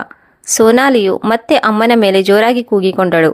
ಆಗ ನೈನಾ ನಗುತ್ತಾ ಹೇಳಿದಳು, ಇಂದಿನ ದಿನಗಳಲ್ಲಿ ಈ ನೌಕರರು ಕೂಡ ಸ್ವಲ್ಪ ಪ್ರೀತಿ ತೋರಿಸಿದರೆ ತಲೆಯ ಮೇಲೆ ಕುಳಿತುಕೊಳ್ಳುತ್ತಾರೆ. ಸ್ವಲ್ಪ ಹೊತ್ತಿನ ನಂತರ ಅಮ್ಮ ನಡುಗುತ್ತಾ ನೀರನ್ನು ತೆಗೆದುಕೊಂಡು ಬಂದಳು. ಅವರ ಕಾಲು ಮೇಜಿಗೆ ತಾಗಿ ಟ್ರೇ ಕೈಯಿಂದ ಕೆಳಜಾರಿ ಬಿತ್ತು. ಆರತಿ ಓಡೋಡಿ ಬಂದು ಅಮ್ಮನನ್ನು ಹಿಡಿದುಕೊಂಡಳು. ಅಮ್ಮ ಬೀಳುವುದರಿಂದ ಪಾರಾದಳು. ಅಮ್ಮ, ನೀನು ಇದೇನು ಮಾಡಿಬಿಟ್ಟೆ? ಈ ಗ್ಲಾಸ್ಗಳು ಎಷ್ಟೊಂದು ಬೆಲೆ ಬಾಳುತ್ತವೆ ಎಂದು ನಿಮಗೆ ಗೊತ್ತೇನು? ಸೋನಾಲಿ ಮತ್ತೆ ಅಮ್ಮನ ಮೇಲೆ ಕೂಗಾಡಿದಳು. ಆಗ ಆರತಿ ಹೇಳಿದಳು, ಸೋನಾ, ನೀನು ಗ್ಲಾಸ್ ಬಗ್ಗೆ ಮಾತನಾಡುತ್ತಿದ್ದೀಯಾ? ಅಮ್ಮನಿಗೆ ಗಾಯವಾಗಿದ್ದರೆ? ಸೋನಾ ಹೇಳಿದಳು, ನೋಡು ಆರತಿ, ನಿನಗೆ ಗೊತ್ತಿಲ್ಲ, ಈ ಅಮ್ಮ ಪ್ರತಿದಿನ ಇದೇ ರೀತಿ ನಾಟಕ ಮಾಡುತ್ತಾರೆ. ಏನಾದರೂ ಒಂದು ಒಡೆದು ಹಾಕುತ್ತಾಳೆ, ನಷ್ಟ ಮಾಡುತ್ತಾಳೆ. ಏನು ನಿಂತು ನೋಡುತ್ತಿದ್ದೀಯಾ? ಬೇಗ ಬೇಗ ನೆಲವನ್ನು ಸ್ವಚ್ಛಗೊಳಿಸು ಮತ್ತು ನಮಗಾಗಿ ತಿಂಡಿಯನ್ನು ತೆಗೆದುಕೊಂಡು ಬಾ. ಸೋನಾಲಿಯು ಕಠೋರ ಸ್ವರದಲ್ಲಿ ಹೇಳಿದಳು. ಆಯ್ತು ಮಗಳೇ, ಈಗಲೇ ತರುತ್ತೇನೆ. ಅಮ್ಮನು ಬಿಸಿ ಬಿಸಿ ಇಡ್ಲಿ, ವಡೆ, ಹಸಿರು ಚಟ್ನಿ ಎಲ್ಲರಿಗೂ ನೀಡಿದಳು. ಎಲ್ಲರ ಕೈಗಳಿಗೂ ಒಂದೊಂದು ಪ್ಲೇಟ್ ನೀಡಿದಳು. ಒಂದಾದ ಮೇಲೆ ಒಂದರಂತೆ ತಿಂಡಿ ಬರತೊಡಗಿತ್ತು. ಒಮ್ಮೆ ತಿಂಡಿ, ಒಮ್ಮೆ ಚಹಾ, ಮತ್ತೆ ಊಟ, ಮತ್ತೆ ಜ್ಯೂಸ್, ಮತ್ತೆ ಚಹಾ. ಅಮ್ಮನು ಎಲ್ಲವನ್ನೂ ಮಾಡುತ್ತಲೇ ಇದ್ದಳು. ಆದರೆ ಅವರು ಏನನ್ನೂ ಹೇಳಲಿಲ್ಲ. ಸಂಜೆಯಾಯಿತು. ಅರವಿಂದ್ ಬರುವ ಸಮಯವಾಯಿತು. ಸೋನಾಳ ಎಲ್ಲ ಗೆಳತಿಯರು ಹೊರಟು ಹೋದರು. ಆದರೆ ಸೋನಾಲಿಯ ಕಣ್ಣುಗಳಲ್ಲಿ ಈಗ ಬೇರೇನೋ ಓಡುತ್ತಿತ್ತು. ಅವಳು ಗಡಿಯಾರದ ಕಡೆಗೆ ನೋಡಿದಳು. ಓಡೋಡಿ ಅಡುಗೆ ಕೋಣೆಗೆ ಬಂದಳು. ಅಮ್ಮ, ನನ್ನನ್ನು ಕ್ಷಮಿಸಿ. ನನ್ನ ಫ್ರೆಂಡ್ಸ್ ಮುಂದೆ ನಿಮಗೆ ಅವಮಾನ ಮಾಡಿದೆ. ಈಗ ನೀವು ತುಂಬ ಸುಸ್ತಾಗಿದ್ದೀರಿ. ಈಗಲೇ ಹೋಗಿ ಆರಾಮ್ ತೆಗೆದುಕೊಳ್ಳಿ ಎಂದು ಸೋನಾಲಿಯು ತನ್ನ ಅತ್ತೆಗೆ ಸಮಾಧಾನಪಡಿಸುತ್ತಾ ಹೇಳಿದಳು. ಆಗ ಅಮ್ಮ ಹೇಳಿದಳು, ಇಲ್ಲ ಮಗಳೇ, ಇನ್ನು ತುಂಬ ಕೆಲಸ ಬಾಕಿ ಇದೆ. ಅರವಿಂದ್ ಕೂಡ ಬರುತ್ತಿದ್ದಾನೆ. ಅವನಿಗೆ ಊಟವನ್ನು ಕೂಡ ಮಾಡಬೇಕು. ನಾನು ಕೆಲಸ ಮುಗಿಸಿ ಆರಾಮ್ ತೆಗೆದುಕೊಳ್ಳುತ್ತೇನೆ. ಅಮ್ಮನು ಪ್ರೀತಿಯಿಂದ ಉತ್ತರ ನೀಡಿದಳು. ಇಲ್ಲಮ್ಮ, ನೀವು ಈಗ ಆರಾಮ್ ತೆಗೆದುಕೊಳ್ಳಿ. ಅರವಿಂದ್ ಬರಲು ಇನ್ನೂ ಸಮಯವಿದೆ. ನಾನು ಎಲ್ಲವನ್ನೂ ನೋಡಿಕೊಳ್ಳುತ್ತೇನೆ. ಸೋನಾಲಿಯು ಅಮ್ಮನ ಕೈಯನ್ನು ಹಿಡಿದುಕೊಂಡು ಅವರನ್ನು ಕೋಣೆಯ ಕಡೆಗೆ ಕಳುಹಿಸಿಕೊಟ್ಟಳು. ಇಂದು ಸೋನಾಲಿ ಈ ರೀತಿ ಏಕೆ ವ್ಯವಹರಿಸುತ್ತಿದ್ದಾಳೆ ಎಂದು ಅಮ್ಮನಿಗೆ ಏನೂ ಅರ್ಥವಾಗುತ್ತಿರಲಿಲ್ಲ. ಸೊಸೆಯ ಹೆದರಿಕೆಯಿಂದಾಗಿ ತಿರುಗಿ ಉತ್ತರ ನೀಡಲಿಲ್ಲ. ಸುಮ್ಮನೆ ತನ್ನ ಕೋಣೆಗೆ ಹೋದರು. ಮನದಲ್ಲಿ ಕೇವಲ ಒಂದು ಪ್ರಶ್ನೆ ಮೂಡುತ್ತಿತ್ತು. ಹೇ ಭಗವಂತ, ಇಂದು ನನ್ನ ಸೊಸೆ ಇಷ್ಟೊಂದು ಪ್ರೀತಿಯಿಂದ ಏಕೆ ಮಾತನಾಡುತ್ತಿದ್ದಾಳೆ? ಆಗ ಹೊರಗಡೆ ಯಾರೋ ಚೀರುವ ಶಬ್ದ ಕೇಳಿಸಿತು. ಅಮ್ಮ ಊರುಗೋಲಿನ ಸಹಾಯದಿಂದ ಬಳುಕುತ್ತಾ ಹೊರಗಡೆ ಬಂದರು. ಹೊರಗಡೆ ಬಂದು ನೋಡಿದಾಗ ಅರವಿಂದನು ಸಿಟ್ಟಿನಿಂದ ಜೋರಾಗಿ ಕೂಗಾಡುತ್ತಾ ಅವರ ಕಡೆಗೆ ಬರುತ್ತಿದ್ದನು. ಅವನನ್ನು ನೋಡಿ ಅಮ್ಮನಿಗೆ ಅರ್ಥವಾಯಿತು. ಹೇ ಭಗವಂತ, ಇಂದು ಮತ್ತೆ ಯಾವುದೋ ಪರೀಕ್ಷೆ ಬರುತ್ತಿದೆ. ಅವಶ್ಯವಾಗಿ ಸೊಸೆಯು ಇಂದು ಹೊಸ ಒಂದು ತಂತ್ರವನ್ನು ರೂಪಿಸಿದ್ದಾಳೆ. ಇಂದು ಕೂಡ ನನ್ನ ಮಗನು ನನ್ನ ಮೇಲೆ ಕೋಪ ಮಾಡಿಕೊಂಡಿದ್ದಾನೆ. ಇದನ್ನು ಯೋಚಿಸಿ ಅಮ್ಮ ಸ್ವಲ್ಪ ಹಿಂದೆ ಸರಿದರು. ಅಮ್ಮ, ನೀವು ಏನು ಮಾಡುತ್ತಿದ್ರಿ? ನಿಮಗೆ ಗೊತ್ತಲ್ಲವೇ? ಸೋನಾಲಿ ಅಮ್ಮನಾಗುತ್ತಿದ್ದಾಳೆ. ಆದರೂ ನೀವು ಅವಳಿಂದ ಕೆಲಸ ಮಾಡಿಸುತ್ತಿದ್ದೀರಿ ಅಲ್ಲವೇ? ಅರವಿಂದನು ಸಿಟ್ಟಿನಲ್ಲಿ ಜೋರಾಗಿ ಮಾತನಾಡುತ್ತಾ ಮುಂದೆ ಸಾಗಿ ಬಂದನು. ಅಮ್ಮ ಹೇಳಿದರು, ಆದರೆ ಮಗ, ನಾನೇನು ಮಾಡಿದ್ದೇನೆ? ಹೆದರುತ್ತಾ ಅಮ್ಮನ ಧ್ವನಿಯು ನಡುಗುತ್ತಿತ್ತು. ಅರವಿಂದನ ಸಿಟ್ಟಿನ ಮುಖವನ್ನು ನೋಡಿ ಅಮ್ಮನ ಉಸಿರಾಟದ ವೇಗ ಹೆಚ್ಚಾಗಿತ್ತು. ಅವಳು ನಿಧಾನವಾಗಿ ಹಿಂದೆ ಸರಿದಳು. ಆಗ ಅವಳ ಕಾಲು ಗಟ್ಟಿಯಾದ ವಸ್ತುವಿಗೆ ತಾಗಿತ್ತು. ಅವಳು ಆಕಸ್ಮಿಕವಾಗಿ ನೆಲದ ಮೇಲೆ ಬಿದ್ದಳು.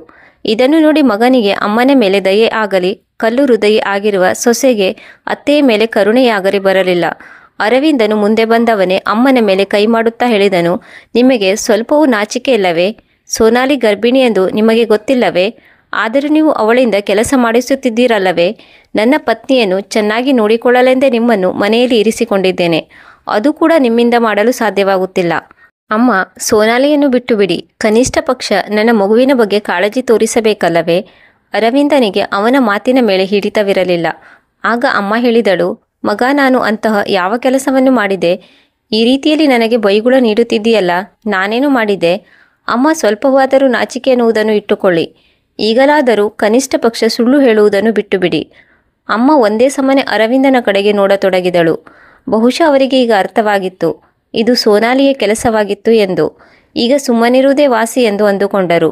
ನನ್ನ ಮಗನಂತೂ ನನ್ನ ಕಣ್ಣುಗಳಲ್ಲಿ ಅಡಗಿರುವ ನೋವುಗಳನ್ನು ಗುರುತಿಸುವುದಿಲ್ಲ, ಆದರೆ ಮತ್ತೊಬ್ಬರ ಮಾತಿಗೆ ತಲೆದೂಗುತ್ತಾನೆ. ಈಗೇಕೆ ಸುಮ್ಮನಾಗಿದ್ದೀರಿ? ಏನಾಗಿದೆ ಎಂದು ನಿಮಗೆ ಗೊತ್ತೇನು? ಅರವಿಂದನು ಸೋನಾಲಿಯನ್ನು ಮುಂದಕ್ಕೆ ಕರೆದುಕೊಂಡು ಬಂದು ಹೇಳಿದನು. ಸೋನಾಲಿಯ ಕೈಗೆ ಪಟ್ಟಿ ಕಟ್ಟಲಾಗಿತ್ತು. ಅವಳ ಕಣ್ಣಿನಲ್ಲಿ ಮೊಸಳೆ ಕಣ್ಣೀರು ಸುರಿಯುತ್ತಿತ್ತು. ಆದರೆ ಒಳಗಿನಿಂದ ಮುಖದ ಹಿಂಭಾಗದಲ್ಲಿ ಒಂದು ಕ್ರೂರ ನಗುವಿತ್ತು. ಅದು ಕಪಟತನ ಹಾಗೂ ಅಹಂಕಾರದ ನಗುವಾಗಿತ್ತು.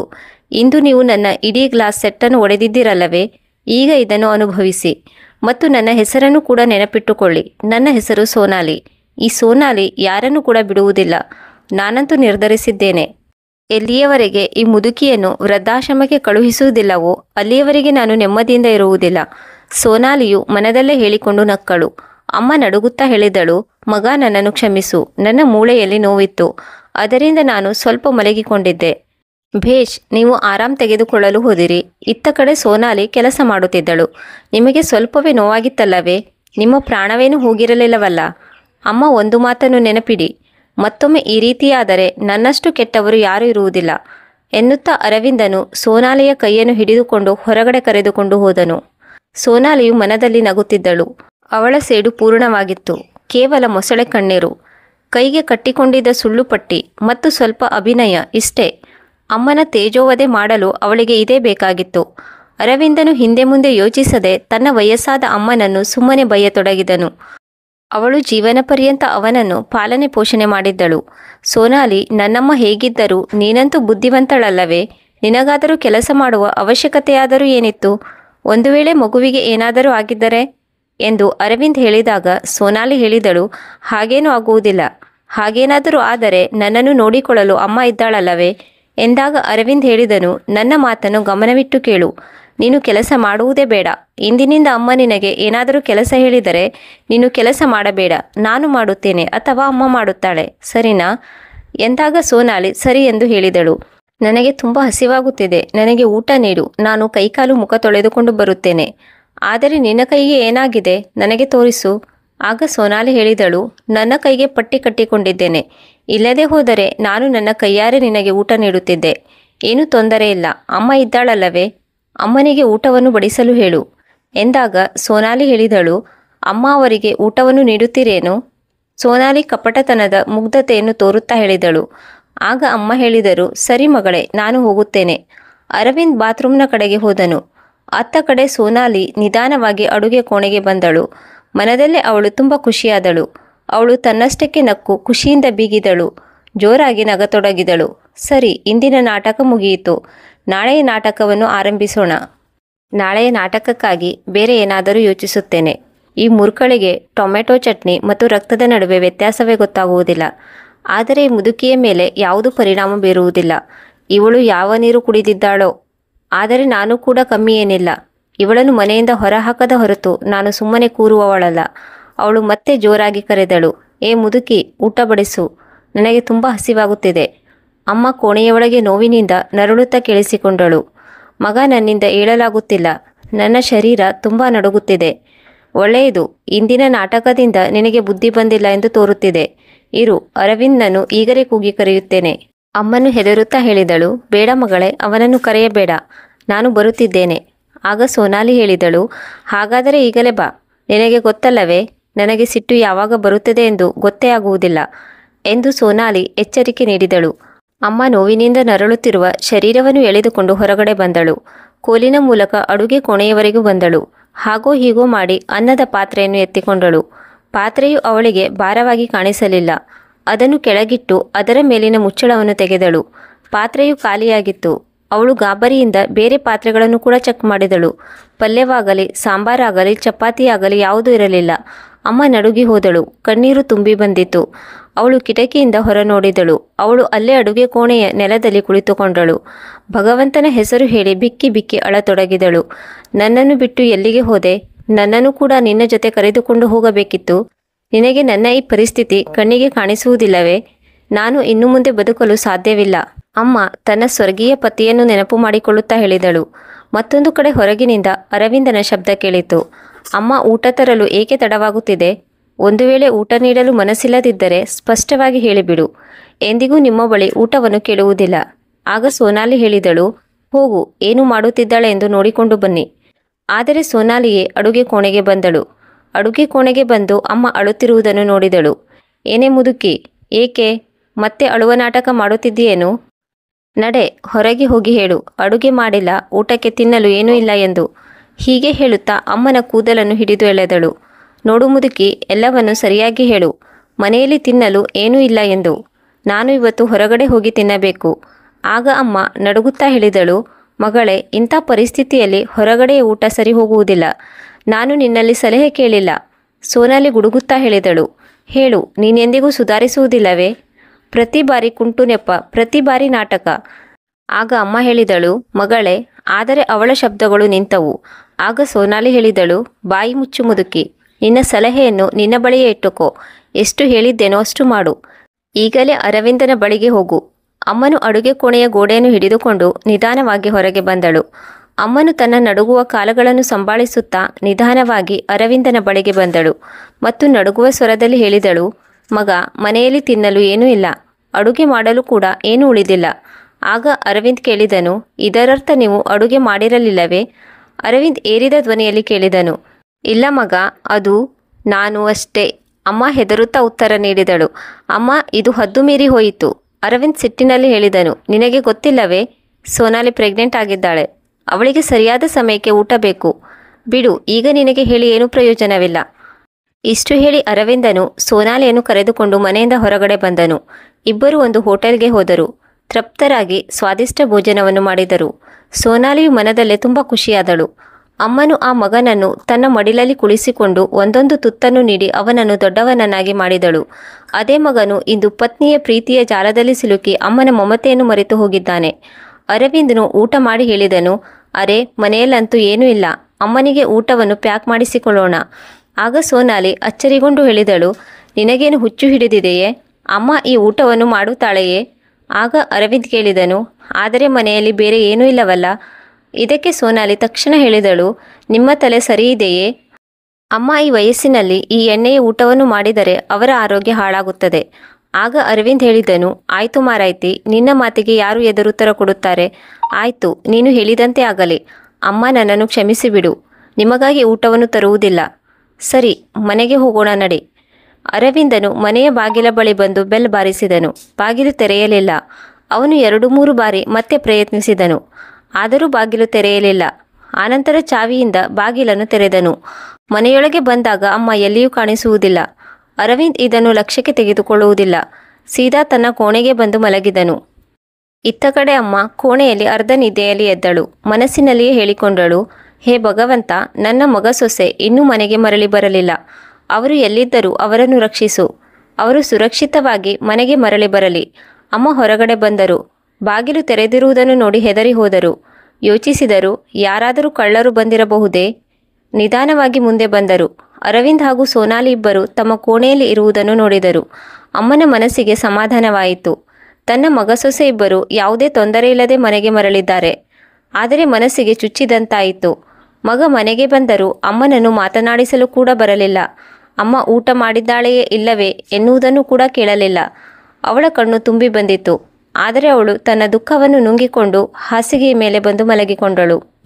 ಬಹಳ ವರ್ಷಗಳಿಂದ ಅವಳ ನಿದ್ದೆಯೇ ಹೊರಟು ಹೋಗಿತ್ತು. ಇಂದು ಕೂಡ ಅವಳ ಕಣ್ಣಿಗೆ ನಿದ್ದೆ ಹತ್ತಲಿಲ್ಲ. ಬೆಳಗಾಗುತ್ತಿದ್ದಂತೆ ಸೋನಾಲಿ ತನ್ನ ಕೋಣೆಯಿಂದ ಹೊರಬಂದಳು.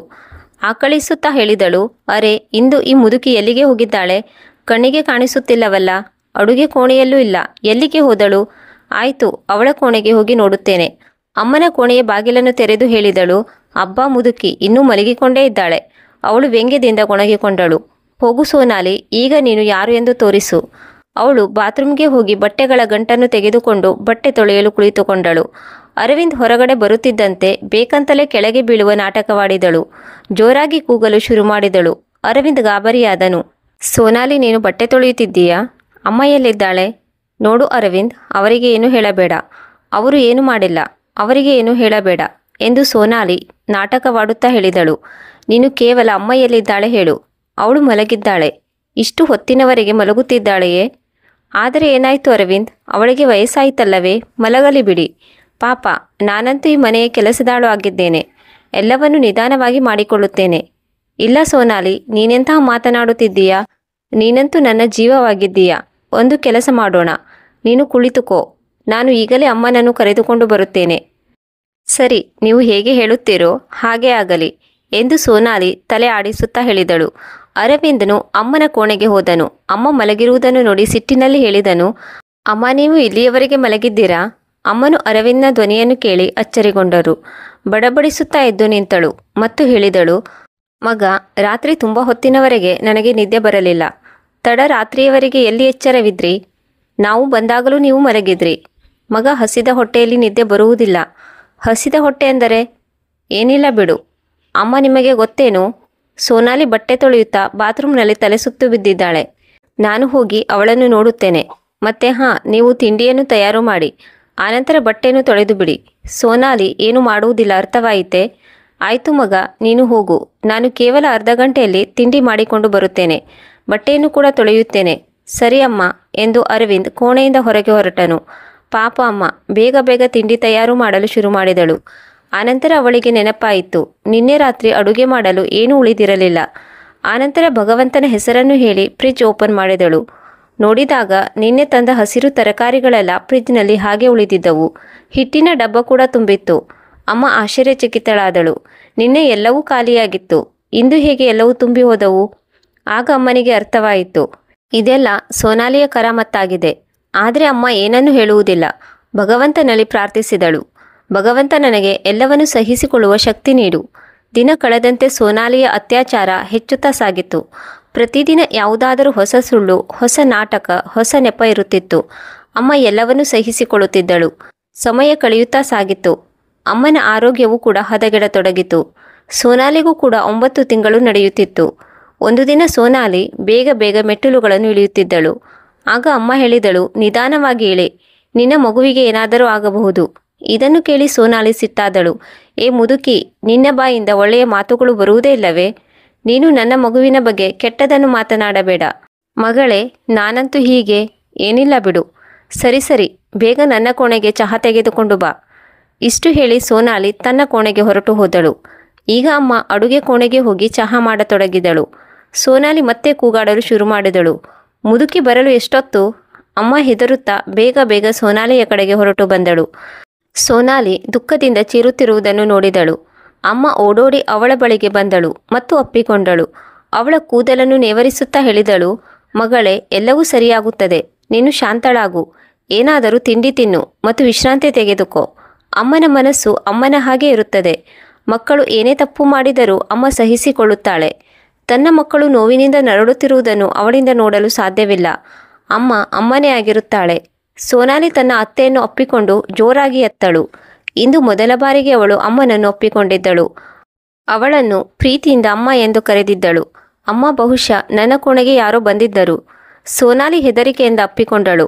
ಆಗ ಅಮ್ಮ ಹೇಳಿದಳು, ಇಲ್ಲ, ಯಾರೂ ಬಂದಿಲ್ಲ. ನಾನು ನಿನ್ನ ಜೊತೆಗೇ ಇದ್ದೇನೆ, ಹೆದರಬೇಡ. ಅಮ್ಮ ಒಂದು ಗ್ಲಾಸ್ ನೀರನ್ನು ತಂದು ಅವಳ ಕಡೆಗೆ ಹಿಡಿದಳು.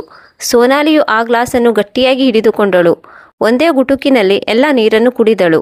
ಮಗಳೇ, ಈಗ ನೀನು ಮಲಗಿಕೋ. ನಾನು ಬೇರೆ ಎಲ್ಲ ಕೆಲಸವನ್ನು ಮುಗಿಸುತ್ತೇನೆ ಎಂದು ಅಮ್ಮ ಹೇಳಿದಾಗ ಸೋನಾಲಿಯು ಕೂಡ ಅಮ್ಮನ ಜೊತೆ ಬಂದಳು. ಹಾಲ್ನಲ್ಲಿ ಸೋಫಾದಲ್ಲಿ ಕುಳಿತುಕೊಂಡಳು. ಆನಂತರ ಸ್ವಲ್ಪ ಹೊತ್ತಿನಲ್ಲಿ ಜೋರಾಗಿ ಕಿರುಚಿಕೊಂಡಳು. ಸೋನಾಲಿಯ ಕೂಗು ಅಮ್ಮನ ಕಿವಿಗೆ ಕೇಳುತ್ತಿದ್ದಂತೆ ಚಪಾತಿಯನ್ನು ಮಾಡುತ್ತಿದ್ದ ಅಮ್ಮ ಅಡುಗೆ ಕೋಣೆಯಿಂದ ಹೊರಗಡೆ ಓಡಿ ಬಂದಳು. ಹೇಳು ಮಗ, ಏನಾಯಿತು? ಅಮ್ಮ, ತುಂಬ ನೋವಾಗುತ್ತಿದೆ. ಸೋನಾಲಿಯು ಸೋಫಾದ ಮೇಲೆ ನೋವಿನಿಂದ ನರಳುತ್ತಿದ್ದಳು. ಅವಳಿಗೆ 9 ತಿಂಗಳು ನಡೆಯುತ್ತಿತ್ತು. ಡೆಲಿವರಿ ಸಮಯ ಬಂದಿರುವಂತೆ ತೋರುತ್ತಿತ್ತು. ಮಗಳೇ, ದೀರ್ಘವಾದ ಉಸಿರನ್ನು ತೆಗೆದುಕೋ. ನಾನು ಅರವಿಂದ್ನಿಗೆ ಫೋನ್ ಮಾಡುತ್ತೇನೆ. ಅಮ್ಮ ತಕ್ಷಣ ತನ್ನ ಮಗ ಅರವಿಂದ್ನಿಗೆ ಫೋನ್ ಮಾಡಿದಳು. ಅರವಿಂದನು ಸಿಟ್ಟಿನಿಂದ ಫೋನ್ ಎತ್ತಿಕೊಂಡು ಹೇಳಿದನು, ಅಮ್ಮ, ನಿಮಗೆ ಮನೆಯಲ್ಲಿ ಆರಾಮಾಗಿ ಕುಳಿತುಕೊಳ್ಳಲು ಆಗುವುದಿಲ್ಲವೇ? ಮಗ, ವಿಷಯವೇನೆಂದರೆ ಅಮ್ಮ ಏನನ್ನು ಹೇಳುವುದಕ್ಕೂ ಮೊದಲೇ ಅರವಿಂದ್ ಉತ್ತರ ನೀಡಿದನು. ಅಮ್ಮ, ನಾನೊಂದು ಮೀಟಿಂಗ್ನಲ್ಲಿ ಇದ್ದೇನೆ, ಫೋನ್ ಮಾಡಬೇಡ ಎಂದು ಹೇಳಿ ಅರವಿಂದ್ನು ಫೋನ್ ಕಟ್ ಮಾಡಿದನು. ಅಮ್ಮನ ಕಣ್ಣುಗಳು ತುಂಬಿ ಬಂದವು, ಕೈಗಳು ನಡುಗತೊಡಗಿದವು. ಇತ್ತ ಕಡೆ ಸೋನಾಲಿಯ ನೋವು ಇನ್ನೂ ಹೆಚ್ಚಾಯಿತು. ಅಮ್ಮ ಗಾಬರಿಗೊಂಡಳು. ಆಗ ಅಮ್ಮನಿಗೆ ಸೋನಾಲಿಯ ಗೆಳತಿ ಆರತಿಯ ನೆನಪಾಯಿತು. ಸೋನಾಲಿಯ ಕಣ್ಣು ತಪ್ಪಿಸಿ ಅವಳು ಅಮ್ಮನೊಂದಿಗೆ ಮಾತನಾಡಲು ಬರುತ್ತಿದ್ದಳು. ಅವರ ಆರೋಗ್ಯ ವಿಚಾರಿಸುತ್ತಿದ್ದಳು. ಮೊದಲ ಬಾರಿಗೆ ಆರತಿಗೆ ಅಮ್ಮನು ಫೋನ್ ಮಾಡಿದಳು. ಹಾ ಅಮ್ಮ, ಹೇಗಿದ್ದೀರಿ? ಆರತಿ ಫೋನ್ ಎತ್ತಿಕೊಂಡವಳೆ ಕೇಳಿದಳು. ಮಗಳೇ, ತಕ್ಷಣ ನೀನು ನನ್ನ ಮನೆಗೆ ಹೊರಟು ಬಾ. ಅಮ್ಮನ ಧ್ವನಿಯು ನಡುಗುತ್ತಿತ್ತು. ಅಮ್ಮ, ಏನಾಯಿತು? ಎಲ್ಲವೂ ಸರಿಯಾಗಿದೆ ತಾನೇ? ಹೌದು ಮಗ, ಆದರೆ ಸೋನಾಲಿಗೆ ಪ್ರಸವದ ನೋವು ಕಾಣಿಸಿಕೊಂಡಿದೆ. ಅವಳು ನೋವಿನಿಂದ ಚೀರಾಡುತ್ತಿದ್ದಾಳೆ. ವಾವ್, ಮಗು ಬರುತ್ತಿದೆ ಅನ್ನಿ. ನಾನು ಈಗಲೇ ಗಾಡಿಯನ್ನು ತೆಗೆದುಕೊಂಡು ಬರುತ್ತೇನೆ. ಹಾ ಮಗಳೇ, ಬೇಗ ಬಾ. ಸೋನಾಲಿಯ ಪರಿಸ್ಥಿತಿಯನ್ನು ನೋಡಲು ಆಗುತ್ತಿಲ್ಲ. ಬರುತ್ತೇನೆ ಅಮ್ಮ, ಬೇಗ ಬರುತ್ತೇನೆ ಎಂದು ಆರತಿ 15 ನಿಮಿಷದಲ್ಲಿ ಅಲ್ಲಿಗೆ ಬಂದಳು. ಇಬ್ಬರು ಸೇರಿ ಸೋನಾಲಿಯನ್ನು ಗಾಡಿಯಲ್ಲಿ ಕುಳ್ಳಿರಿಸಿದರು ಮತ್ತು ಆಸ್ಪತ್ರೆಯ ಕಡೆಗೆ ಬಂದರು. ದಾರಿ ತುಂಬ ದೂರವಿತ್ತು. ಬಹುಶಃ 1 ಗಂಟೆಯಾಗುತ್ತಿತ್ತು. ಸೋನಾಲಿಯ ನೋವು ಈಗ ಹೇಳತೀರದಾಗಿತ್ತು. ಆಸ್ಪತ್ರೆಗೆ ಬರುತ್ತಿದ್ದಂತೆ ಆರತಿಯು ಗಾಡಿಯಿಂದ ಬೇಗ ಇಳಿದಳು. ಸ್ಟಾಫ್ ಜೊತೆ ಮಾತನಾಡಿ ಸೋನಾಲಿಯನ್ನು ಒಳಗೆ ಕರೆದುಕೊಂಡು ಹೋದಳು. ಈಗ ಅಮ್ಮನಿಗೆ ಜೀವ ಬಂದಂತಾಯಿತು. ಆರತಿ ಬಂದು ಅಮ್ಮನಲ್ಲಿ ಹೇಳಿದಳು, ಅಮ್ಮ, ನಾವು ಸರಿಯಾದ ಸಮಯಕ್ಕೆ ಸೋನಾಲಿಯನ್ನು ಆಸ್ಪತ್ರೆಗೆ ಕರೆದುಕೊಂಡು ಬಂದಿದ್ದೇವೆ. ಈಗ ಆರಾಮಾಗಿ ಕುಳಿತುಕೊಳ್ಳಿ. ನೀವು ತುಂಬ ಕಷ್ಟಪಟ್ಟಿದ್ದೀರಿ. ಸ್ವಲ್ಪ ಹೊತ್ತು ಆರಾಮ್ ತೆಗೆದುಕೊಳ್ಳಿ. ಮಗಳೇ, ನನಗೆ ಯಾವಾಗ ಆರಾಮ್ ದೊರೆಯುತ್ತದೆ ಎಂದರೆ ನನ್ನ ಮೊಮ್ಮಗಳ ಮುಖವನ್ನು ನೋಡಿದಾಗ ಮಾತ್ರ. ಏನಮ್ಮ ಮೊಮ್ಮಗಳೇ, ಮೊಮ್ಮಗ ಬೇಡವೇ? ಒಂದು ವೇಳೆ ಮೊಮ್ಮಗಳು ಬಂದರೆ ಮನೆಗೆ ಸಾಕ್ಷಾತ್ ಲಕ್ಷ್ಮಿ ಬರುತ್ತಾಳೆ. ಆಗ ಆರತಿ ಮುಗುಳ್ನಗುತ್ತಾ ಹೇಳಿದಳು, ಆಯಿತು ಅಮ್ಮ, ನೀವು ಕುಳಿತುಕೊಳ್ಳಿ, ನಾನು ನಿಮಗೆ ನೀರು ತರುತ್ತೇನೆ. ಆರತಿಯು ಅಮ್ಮನನ್ನು ಹತ್ತಿರದ ಬೆಂಚ್ ಮೇಲೆ ತುಂಬ ಪ್ರೀತಿಯಿಂದ ಕುಳ್ಳಿರಿಸಿದಳು ಮತ್ತು ನೀರು, ಬಿಸಿ ಬಿಸಿ ಚಹಾ ಮತ್ತು ಇಡ್ಲಿ ವಡೆಯನ್ನು ತೆಗೆದುಕೊಂಡು ಬಂದಳು. ಮಗಳೇ, ಇದನ್ನೆಲ್ಲವನ್ನು ತರುವ ಅವಶ್ಯಕತೆ ಏನಿತ್ತು? ಏಕೆ ಅವಶ್ಯಕತೆ ಇಲ್ಲ? ನನಗೂ ಹಸಿವಾಗಿದೆ. ನಾನು ಬೆಳಿಗ್ಗೆಯಿಂದ ಏನನ್ನೂ ತಿಂದಿಲ್ಲ. ಆಯಿತು ಸರಿ, ಈಗ ತಿನ್ನು, ನಾನು ಕೂಡ ತಿನ್ನುತ್ತೇನೆ. ನಿಲ್ಲಿ ಅಮ್ಮ, ಇಂದು ನಾನು ನನ್ನ ಕೈಯಾರೆ ನಿಮಗೆ ತುತ್ತನ್ನು ನೀಡುತ್ತೇನೆ. ಹೀಗೆ ಹೇಳುತ್ತಾ ಆರತಿಯು ಅಮ್ಮನ ಬಾಯಲ್ಲಿ ಮೊದಲ ತುತ್ತನ್ನು ಇಟ್ಟಳು. ಆರತಿಯ ಪ್ರೀತಿಯನ್ನು ನೋಡಿ ಅಮ್ಮನ ಕಣ್ಣು ತುಂಬಿ ಬಂದಿತು. ಅವಳು ಆರತಿಯನ್ನು ಅಪ್ಪಿಕೊಂಡು ಮನದುಂಬಿ ಆಶೀರ್ವದಿಸಿದಳು. ಸ್ವಲ್ಪ ಹೊತ್ತಿನಲ್ಲಿ ಡಾಕ್ಟರ್ ಹೊರಗಡೆ ಬಂದರು. ಅಮ್ಮ ಬಡಬಡಿಸುತ್ತಾ ಎದ್ದು ನಿಂತಳು. ನಿಮಗೆ ಮೊಮ್ಮಗ ಹುಟ್ಟಿದ್ದಾನೆ ಎಂದು ಡಾಕ್ಟರ್ ಹೇಳಿದರು. ಅಮ್ಮ ತುಂಬ ಹರ್ಷಗೊಂಡರು. ಆರತಿ ಖುಷಿಯಿಂದ ಕೂಗಿಕೊಂಡಳು, ಅಮ್ಮ, ನೀವು ಅಜ್ಜಿಯಾಗಿದ್ದೀರಿ ಮತ್ತು ನೀನು ಅತ್ತೆ ಎಂದು ಅಮ್ಮ ಹೇಳಿದಾಗ ಆರತಿ ನಕ್ಕಳು. ಮತ್ತೆ ಕೇಳಿದಳು, ಅಮ್ಮ, ಅರವಿಂದ್ನಿಗೆ ಹೇಳಿದ್ದೀರೇನು? ಇದಕ್ಕೆ ಅಮ್ಮ ಸುಮ್ಮನಾದರು. ಆರತಿ ಮತ್ತೆ ಕೇಳಿದಳು, ಅರವಿಂದ್ನಿಗೆ ಫೋನ್ ಮಾಡಿ ಹೇಳಲಿಲ್ಲವೇ? ಅಮ್ಮ ಶಾಂತವಾಗಿ ಎಲ್ಲವನ್ನೂ ಹೇಳಿದರು. ಆಗ ತಕ್ಷಣ ಆರತಿ ಆಶ್ಚರ್ಯಗೊಂಡು ಕೇಳಿದರು, ಏನು, ಅರವಿಂದ್ ಆ ರೀತಿ ಮಾತನಾಡಿದ್ನಾ? ನಾನು ಈಗಲೇ ಅವನಿಗೆ ಫೋನ್ ಮಾಡುತ್ತೇನೆ. ಮಗಳೇ, ಇರಲಿ ಬಿಡು, ನನಗಂತೂ ಎಲ್ಲವನ್ನೂ ಸಹಿಸಿಕೊಳ್ಳುವ ರೂಢಿಯಾಗಿ ಹೋಗಿದೆ. ಅತ್ತ ಕಡೆ ಅರವಿಂದನು ತನ್ನ ಆಫೀಸಿನಲ್ಲಿ ಬಡಬಡಿಸುತ್ತಾ ಹೇಳಿದರು, ಈ ಆರತಿ ಏಕೆ ಫೋನ್ ಮಾಡುತ್ತಿದ್ದಾಳೆ? ಅವಶ್ಯವಾಗಿ ಇವಳು ಏನೋ ಹುಚ್ಚುತನ ಮಾಡುತ್ತಿರಬೇಕು. ಫೋನನ್ನು ಎತ್ತದೇ ಇದ್ದರೆ ಪದೇ ಪದೇ ಫೋನ್ ಮಾಡುತ್ತಾಳೆ. ಹಲೋ, ಏನು ವಿಷಯ? ನೀನು ಎಲ್ಲಿದ್ದೀಯಾ? ಆಫೀಸ್ನಲ್ಲಿ. ನೀನು ವಿಚಿತ್ರ ಮನುಷ್ಯ. ಅಮ್ಮ ಫೋನ್ ಮಾಡಿದಾಗ ಏಕೆ ಮಾತನಾಡಲಿಲ್ಲ? ಆರತಿ ಏನನ್ನೂ ಹೇಳಲು ಹೋದಳು. ಆದರೆ ಮತ್ತೆ ಅರವಿಂದ್ ಮುಂದುವರಿಸಿದನು, ಅಮ್ಮನ ಫೋನ್ ಬಂದಿತ್ತು. ಯಾವಾಗಲೂ ಅವರು ಕೆಲಸಕ್ಕೆ ಬಾರದ ಮಾತುಗಳನ್ನು ಆಡುತ್ತಿರುತ್ತಾರೆ. ಯಾವಾಗಲೂ ಸೋನಾಲಿಗೆ ಉಲ್ಟಾ ಪಲ್ಟಾ ಹೇಳುತ್ತಾ ಇರುತ್ತಾರೆ. ಸೋನಾಲಿ ಪ್ರೆಗ್ನೆಂಟ್ ಆಗಿದ್ದರೂ ಕೂಡ ಎಲ್ಲ ಕೆಲಸವನ್ನು ಅವಳ ಮೇಲೆಯೇ ಹಾಕಿಬಿಡುತ್ತಾಳೆ. ಸಾಕು, ಸುಮ್ಮನಿರಿ. ನಿನ್ನ ಹೆಂಡತಿ ಆಸ್ಪತ್ರೆಯಲ್ಲಿದ್ದಾಳೆ. ನಿನ್ನ ಹೆಂಡತಿಗೆ ನೋವು ಕಾಣಿಸಿಕೊಂಡಿದ್ದರಿಂದ ಅಮ್ಮ ನಿನಗೆ ಕಾಲ್ ಮಾಡುತ್ತಿದ್ದಳು. ಆದರೆ ನೀನು ಎಂದಿಗೂ ಅಮ್ಮನ ಮಾತನ್ನೇ ಕೇಳಲಿಲ್ಲ. ಏನು ಹೇಳಿದೆ? ಸೋನಾಲಿ ಆಸ್ಪತ್ರೆಯಲ್ಲಿದ್ದಾಳೆಯೇ? ಅವಳಿಗೆ ಏನಾಯಿತು? ಅರವಿಂದ್ ಆಶ್ಚರ್ಯಚಕಿತನಾದನು. ಆಗ ಆರತಿ ಹೇಳಿದಳು, ಅವಳಿಗೆ ಗಂಡು ಮಗುವಾಗಿದೆ. ನಾನು ದೇವರಲ್ಲಿ ಬೇಡಿಕೊಳ್ಳುತ್ತೇನೆ, ಅವನು ನಿನ್ನಂತೆ ಆಗದಿರಲಿ. ಇಷ್ಟು ಹೇಳಿ ಆರತಿ ಫೋನ್ ಇಟ್ಟಳು. ಅಮ್ಮ ಕೇಳಿದಳು, ಅರವಿಂದ್ ಏನು ಹೇಳಿದನು? ಬರುತ್ತಿದ್ದೇನೆಂದು ಹೇಳುತ್ತಿದ್ದನು.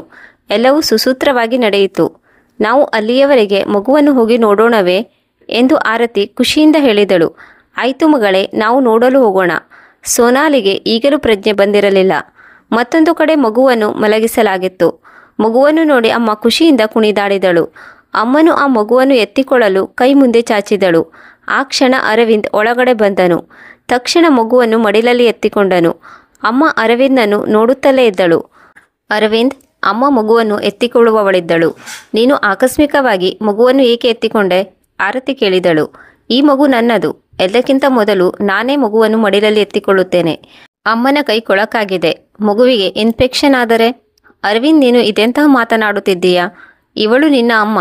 ಹೇ ಭಗವಂತ, ಎಂತಹ ಪುತ್ರನನ್ನು ಈ ಅಮ್ಮನಿಗೆ ಕೊಟ್ಟಿದ್ದೀಯಾ ಎಂದು ಆರತಿ ಮನದಲ್ಲಿ ಅಂದುಕೊಂಡಳು. ಅಷ್ಟರಲ್ಲಿ ಮಗು ಅರವಿಂದ್ನ ಮಡಿಲಲ್ಲಿ ಮೂತ್ರ ಮಾಡಿತು. ಸರಿ, ಆಯಿತು ಬಿಡು ಎಂದು ಆರತಿ ಮುಗುಳ್ನಗುತ್ತಾ ಹೇಳಿ ಮಗುವನ್ನು ಎತ್ತಿಕೊಳ್ಳಲು ಕೈಯನ್ನು ಮುಂದೆ ಚಾಚಿದಳು. ನಿಲ್ಲಿ, ಮಗುವನ್ನು ಎತ್ತಿಕೊಳ್ಳಬೇಡಿ. ಸೋನಾಲಿಗೆ ಪ್ರಜ್ಞೆ ಬರುತ್ತಿದ್ದಂತೆ ಹೇಳಿದಳು. ಸೋನಾಲಿ, ನೀನು ಹಾಗೇಕೆ ಮಾತನಾಡುತ್ತಿದ್ದೀಯಾ? ಆರತಿ ದುಃಖದಲ್ಲಿ ಕೇಳಿದಳು. ಆರತಿಯ ಕಣ್ಣುಗಳಲ್ಲಿ ಕಣ್ಣೀರು ಬಂದಿತು. ನನ್ನ ಮಗುವನ್ನು ಬಂಜೆಯೊಬ್ಬಳು ಮುಟ್ಟುವುದು ನನಗೆ ಇಷ್ಟವಿಲ್ಲ. ಸೋನಾಲಿ, ನೀನು ಇದೆಂತ ಮಾತನಾಡುತ್ತಿದ್ದೀಯಾ ಎಂದು ಆರತಿ ಹೇಳಿದಳು. ಇತ್ತ ಕಡೆ ಅಮ್ಮ ಸ್ತಬ್ಧಳಾದಳು.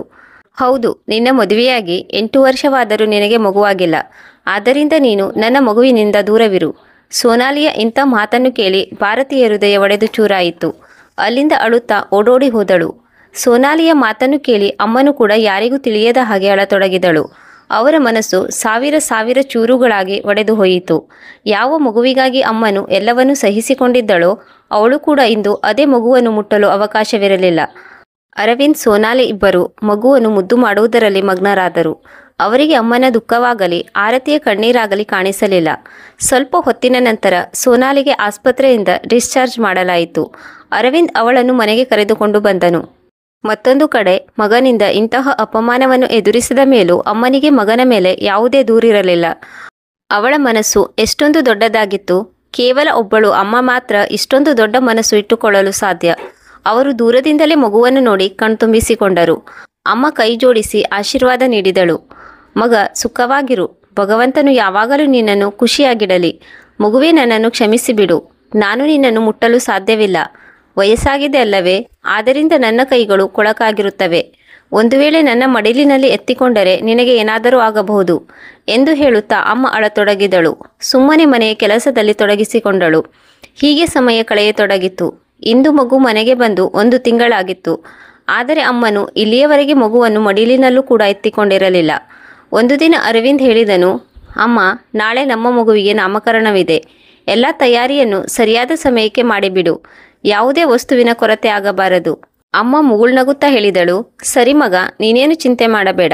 ಎಲ್ಲವನ್ನು ಸರಿಯಾಗಿ ವ್ಯವಸ್ಥೆ ಮಾಡುತ್ತೇನೆ. ಆಗ ಸೋನಾಲಿ ತನ್ನ ಕೋಣೆಯಿಂದ ಕೂಗಿ ಹೇಳಿದಳು, ಅರವಿಂದ್, ಇಲ್ಲಿ ಸ್ವಲ್ಪ ಕೇಳು. ಅರವಿಂದ್ ಓಡುತ್ತಾ ಸೋನಾಲಿಯ ಕೋಣೆಗೆ ಬಂದನು. ಹಾಂ, ಹೇಳು, ಏನು ಮಾಡಬೇಕು? ಆಗ ಸೋನಾಲಿ ಹೇಳಿದಳು, ನಿನಗೆ ನಮ್ಮ ಮಗುವಿನ ಮೇಲೆ ಕಾಳಜಿ ಇದೆಯೋ ಇಲ್ಲವೋ? ಹಾಗೇಕೆ ಕೇಳುತ್ತಿದ್ದೀಯಾ? ಎಲ್ಲವನ್ನು ತಿಳಿದು ಕೂಡ ಗೊತ್ತಿಲ್ಲದವರಂತೆ ಮಾತನಾಡುತ್ತಿದ್ದೀಯಾ? ಇಲ್ಲಮ್ಮ, ಗೊತ್ತಿಲ್ಲ. ನಾನು ನಿನಗೆ ಎಷ್ಟು ಬಾರಿ ಹೇಳಿಲ್ಲ? ನಿನ್ನ ಅಮ್ಮನನ್ನು ವೃದ್ಧಾಶ್ರಮಕ್ಕೆ ಬಿಟ್ಟು ಬಾ ಎಂದು ಹೇಳಿದ್ದೇನಲ್ಲವೇ? ಈಗಂತೂ ನಮಗೆ ಮಗುವಾಗಿದೆ. ಏಕೆ, ಏನಾಯಿತು? ನಿನ್ನ ಅಮ್ಮ ಪದೇ ಪದೇ ನಮ್ಮ ಮಗುವನ್ನು ಮುಟ್ಟಲು ಪ್ರಯತ್ನಿಸುತ್ತಿದ್ದಾಳೆ. ನಾಳೆ ಮಗುವಿಗೆ ಏನಾದರೂ ಆದರೆ ನೆನಪಿಟ್ಟುಕೋ ಅರವಿಂದ್, ನಾನು ಅದೇ ದಿನ ಈ ಮನೆಯನ್ನು ಬಿಟ್ಟು ಬಿಡುತ್ತೇನೆ. ನೀನೇಕೆ ಇಷ್ಟೊಂದು ಚಿಂತೆ ಮಾಡುತ್ತಿದ್ದೀಯಾ? ಕೇವಲ 1 ದಿನದ ಮಟ್ಟಿಗೆ ತಡೆದುಕೋ. ನಾಳೆ ಫಂಕ್ಷನ್ ಮುಗಿದ ನಂತರ ನಾನೇ ಸ್ವತಃ ಹೋಗಿ ಅಮ್ಮನನ್ನು ವೃದ್ಧಾಶ್ರಮಕ್ಕೆ ಬಿಟ್ಟು ಬರುತ್ತೇನೆ. ಅರವಿಂದ್ನ ಮಾತಿಗೆ ಸೋನಾಲಿ ಹೇಳಿದಳು, ನಾಳೆ ಏಕೆ? ಇವತ್ತೇ ಏಕೆ ಬಿಟ್ಟು ಬರಬಾರದು? ನಾಳೆ ಪೂಜೆ ಇದೆಯಲ್ಲವೇ? ನೀನೊಬ್ಬಳೆ ಎಲ್ಲ ಕೆಲಸವನ್ನು ಹೇಗೆ ಮಾಡಬಲ್ಲೆ? ಬಂದವರೆಲ್ಲರೂ ಅಮ್ಮನ ಬಗ್ಗೆ ಕೇಳಬಹುದಲ್ಲವೇ? ಆಯಿತು ಸರಿ, ನಾಳೆ ಸಂಜೆ ಪೂಜೆ ಮುಗಿಯುತ್ತಿದ್ದಂತೆ ಅಮ್ಮನನ್ನು ವೃದ್ಧಾಶ್ರಮಕ್ಕೆ ಬಿಟ್ಟು ಬನ್ನಿ. ಆಯಿತು ನನ್ನ ರಾಣಿಯೇ, ನೀನು ಹೇಳಿದಂತೆ ಆಗಲಿ. ಅರವಿಂದ್ನು ಹೀಗೆ ಹೇಳುತ್ತಾ ಸೋನಾಲಿಯನ್ನು ತಬ್ಬಿಕೊಂಡನು. ಅತ್ತ ಕಡೆ ಅಮ್ಮನು ನಾಳೆಯ ಪೂಜೆಯಲ್ಲಿ ತೊಡಗಿಕೊಂಡಳು. ಅವಳಿಗೆ ನಾಳೆ ಪೂಜೆ ಮುಗಿಯುತ್ತಿದ್ದಂತೆ ತನ್ನನ್ನು ವೃದ್ಧಾಶ್ರಮಕ್ಕೆ ಕಳುಹಿಸುತ್ತಾರೆ ಎಂಬ ಚಿಕ್ಕ ಮಾಹಿತಿಯೂ ಇರಲಿಲ್ಲ. ಬೆಳಗಾಯಿತು. ರಾತ್ರಿ ಇಡೀ ಕೆಲಸ ಮಾಡಿದ ನಂತರವೂ ಅಮ್ಮ ಸೂರ್ಯ ಏಳುವುದಕ್ಕಿಂತ ಮೊದಲೇ ಎದ್ದಳು. ಮನಪೂರ್ವಕವಾಗಿ ಪೂಜೆಯ ತಯಾರಿಯಲ್ಲಿ ತನ್ನನ್ನು ತೊಡಗಿಸಿಕೊಂಡಳು. ನಿಧಾನವಾಗಿ ಸಮಯ ಕಳೆಯಿತು. ಮನೆಗೆ ಸಂಬಂಧಿಕರು ಬಂದರು. ಎಲ್ಲರನ್ನು ಸತ್ಕರಿಸಲು ತಮ್ಮನ್ನು ತಾವು ತೊಡಗಿಸಿಕೊಂಡರು. ಇತ್ತ ಕಡೆ ಸೋನಾಲಿಯು ಕುಳಿತಲ್ಲಿಯೇ ತನ್ನ ಭಾಷಣವನ್ನು ಎಲ್ಲರಿಗೂ ನೀಡತೊಡಗಿದಳು. ಪಂಡಿತರು ಕೂಡ ಬಂದರು. ಪೂಜೆ ಆರಂಭವಾಯಿತು. ಅಮ್ಮನೂ ಕೂಡ ಪೂಜೆಯಲ್ಲಿ ಕುಳಿತುಕೊಳ್ಳಲು ತಯಾರಿ ನಡೆಸಿದಳು. ಆಗ ಮಗನ ಆದೇಶ ಬಂದಿತು. ಅಮ್ಮ, ನೀವು ಪೂಜೆಗೆ ಕುಳಿತು ಏನು ಮಾಡುತ್ತೀರಿ? ನಾವೆಲ್ಲ ಇಲ್ಲಿ ಇದ್ದೇವಲ್ಲ. ನೀವು ಹೋಗಿ ಅತಿಥಿಗಳ ಬಗ್ಗೆ ಗಮನ ಕೊಡಿ. ನೀವು ಎಲ್ಲರನ್ನೂ ಚೆನ್ನಾಗಿ ನೋಡಿಕೊಳ್ಳಿ ಹೋಗಿ ಎಂದು ಅರವಿಂದ್ನು ಅಮ್ಮನ ಕಿವಿಯಲ್ಲಿ ನಿಧಾನವಾಗಿ ಹೇಳಿದನು. ಅಮ್ಮನಿಗೆ ಎಲ್ಲವೂ ಅರ್ಥವಾಯಿತು. ಸುಮ್ಮನೆ ಕಣ್ಣಲ್ಲಿ ಕಣ್ಣೀರನ್ನು ತುಂಬಿಕೊಂಡು ಅಲ್ಲಿಂದ ಮುಂದೆ ಸಾಗಿದಳು. ಒಂದು ಕೋಣೆಯಲ್ಲಿ ನಿಂತು ಮಗುವನ್ನು ನೆನಪು ಮಾಡಿಕೊಂಡಳು. ಇದಕ್ಕಾಗಿ ನಾನು ಎಲ್ಲವನ್ನೂ ಸಹಿಸಿಕೊಂಡೆ. ಆದರೆ ಇಂದು ಆ ಮಗುವನ್ನು ನನಗೆ ಮುಟ್ಟಲು ಕೂಡ ಬಿಡಲಿಲ್ಲ. ನೀವು ನೋಡಿದ್ದೀರಲ್ಲವೇ?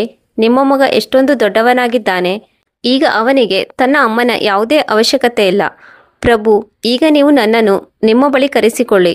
ನನ್ನಲ್ಲಿ ಇನ್ನೂ ಸಹಿಸಿಕೊಳ್ಳುವ ಶಕ್ತಿ ಇಲ್ಲ. ಅಮ್ಮ ಮನದಲ್ಲಿಯೇ ತಮ್ಮ ಸ್ವರ್ಗೀಯ ಪತಿಯನ್ನು ನೆನಪಿಸಿಕೊಳ್ಳುತ್ತಾ ಅಂದುಕೊಂಡಳು. ಈಗ ಮಗುವಿನ ನಾಮಕರಣದ ಸಮಯವೂ ಕೂಡ ಹತ್ತಿರ ಬಂದಿತು. ಅಮ್ಮ ಎಡಬಿಡದೆ ನೋಡುತ್ತಲೇ ಇದ್ದಳು. ನನ್ನ ಮಗನು ಒಮ್ಮೆಯಾದರೂ ನನ್ನನ್ನು ಕರೆಯುತ್ತಾನೆ ಎಂದು.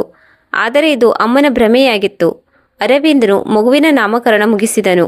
ನಂತರ ಅವನು ಪಂಡಿತರಿಂದ ಆಶೀರ್ವಾದವನ್ನು ಪಡೆದುಕೊಂಡನು. ನಂತರ ಅಮ್ಮನ ಚರಣಗಳಿಗೆ ಬಿದ್ದನು. ಅಮ್ಮನ ಚರಣಗಳಿಗೆ ಬೀಳುತ್ತಿದ್ದಂತೆ ಅಮ್ಮನಿಂದ ತಡೆಯಲು ಸಾಧ್ಯವಾಗಲಿಲ್ಲ. ಬಿಕ್ಕಿ ಬಿಕ್ಕಿ ಅಳತೊಡಗಿದಳು.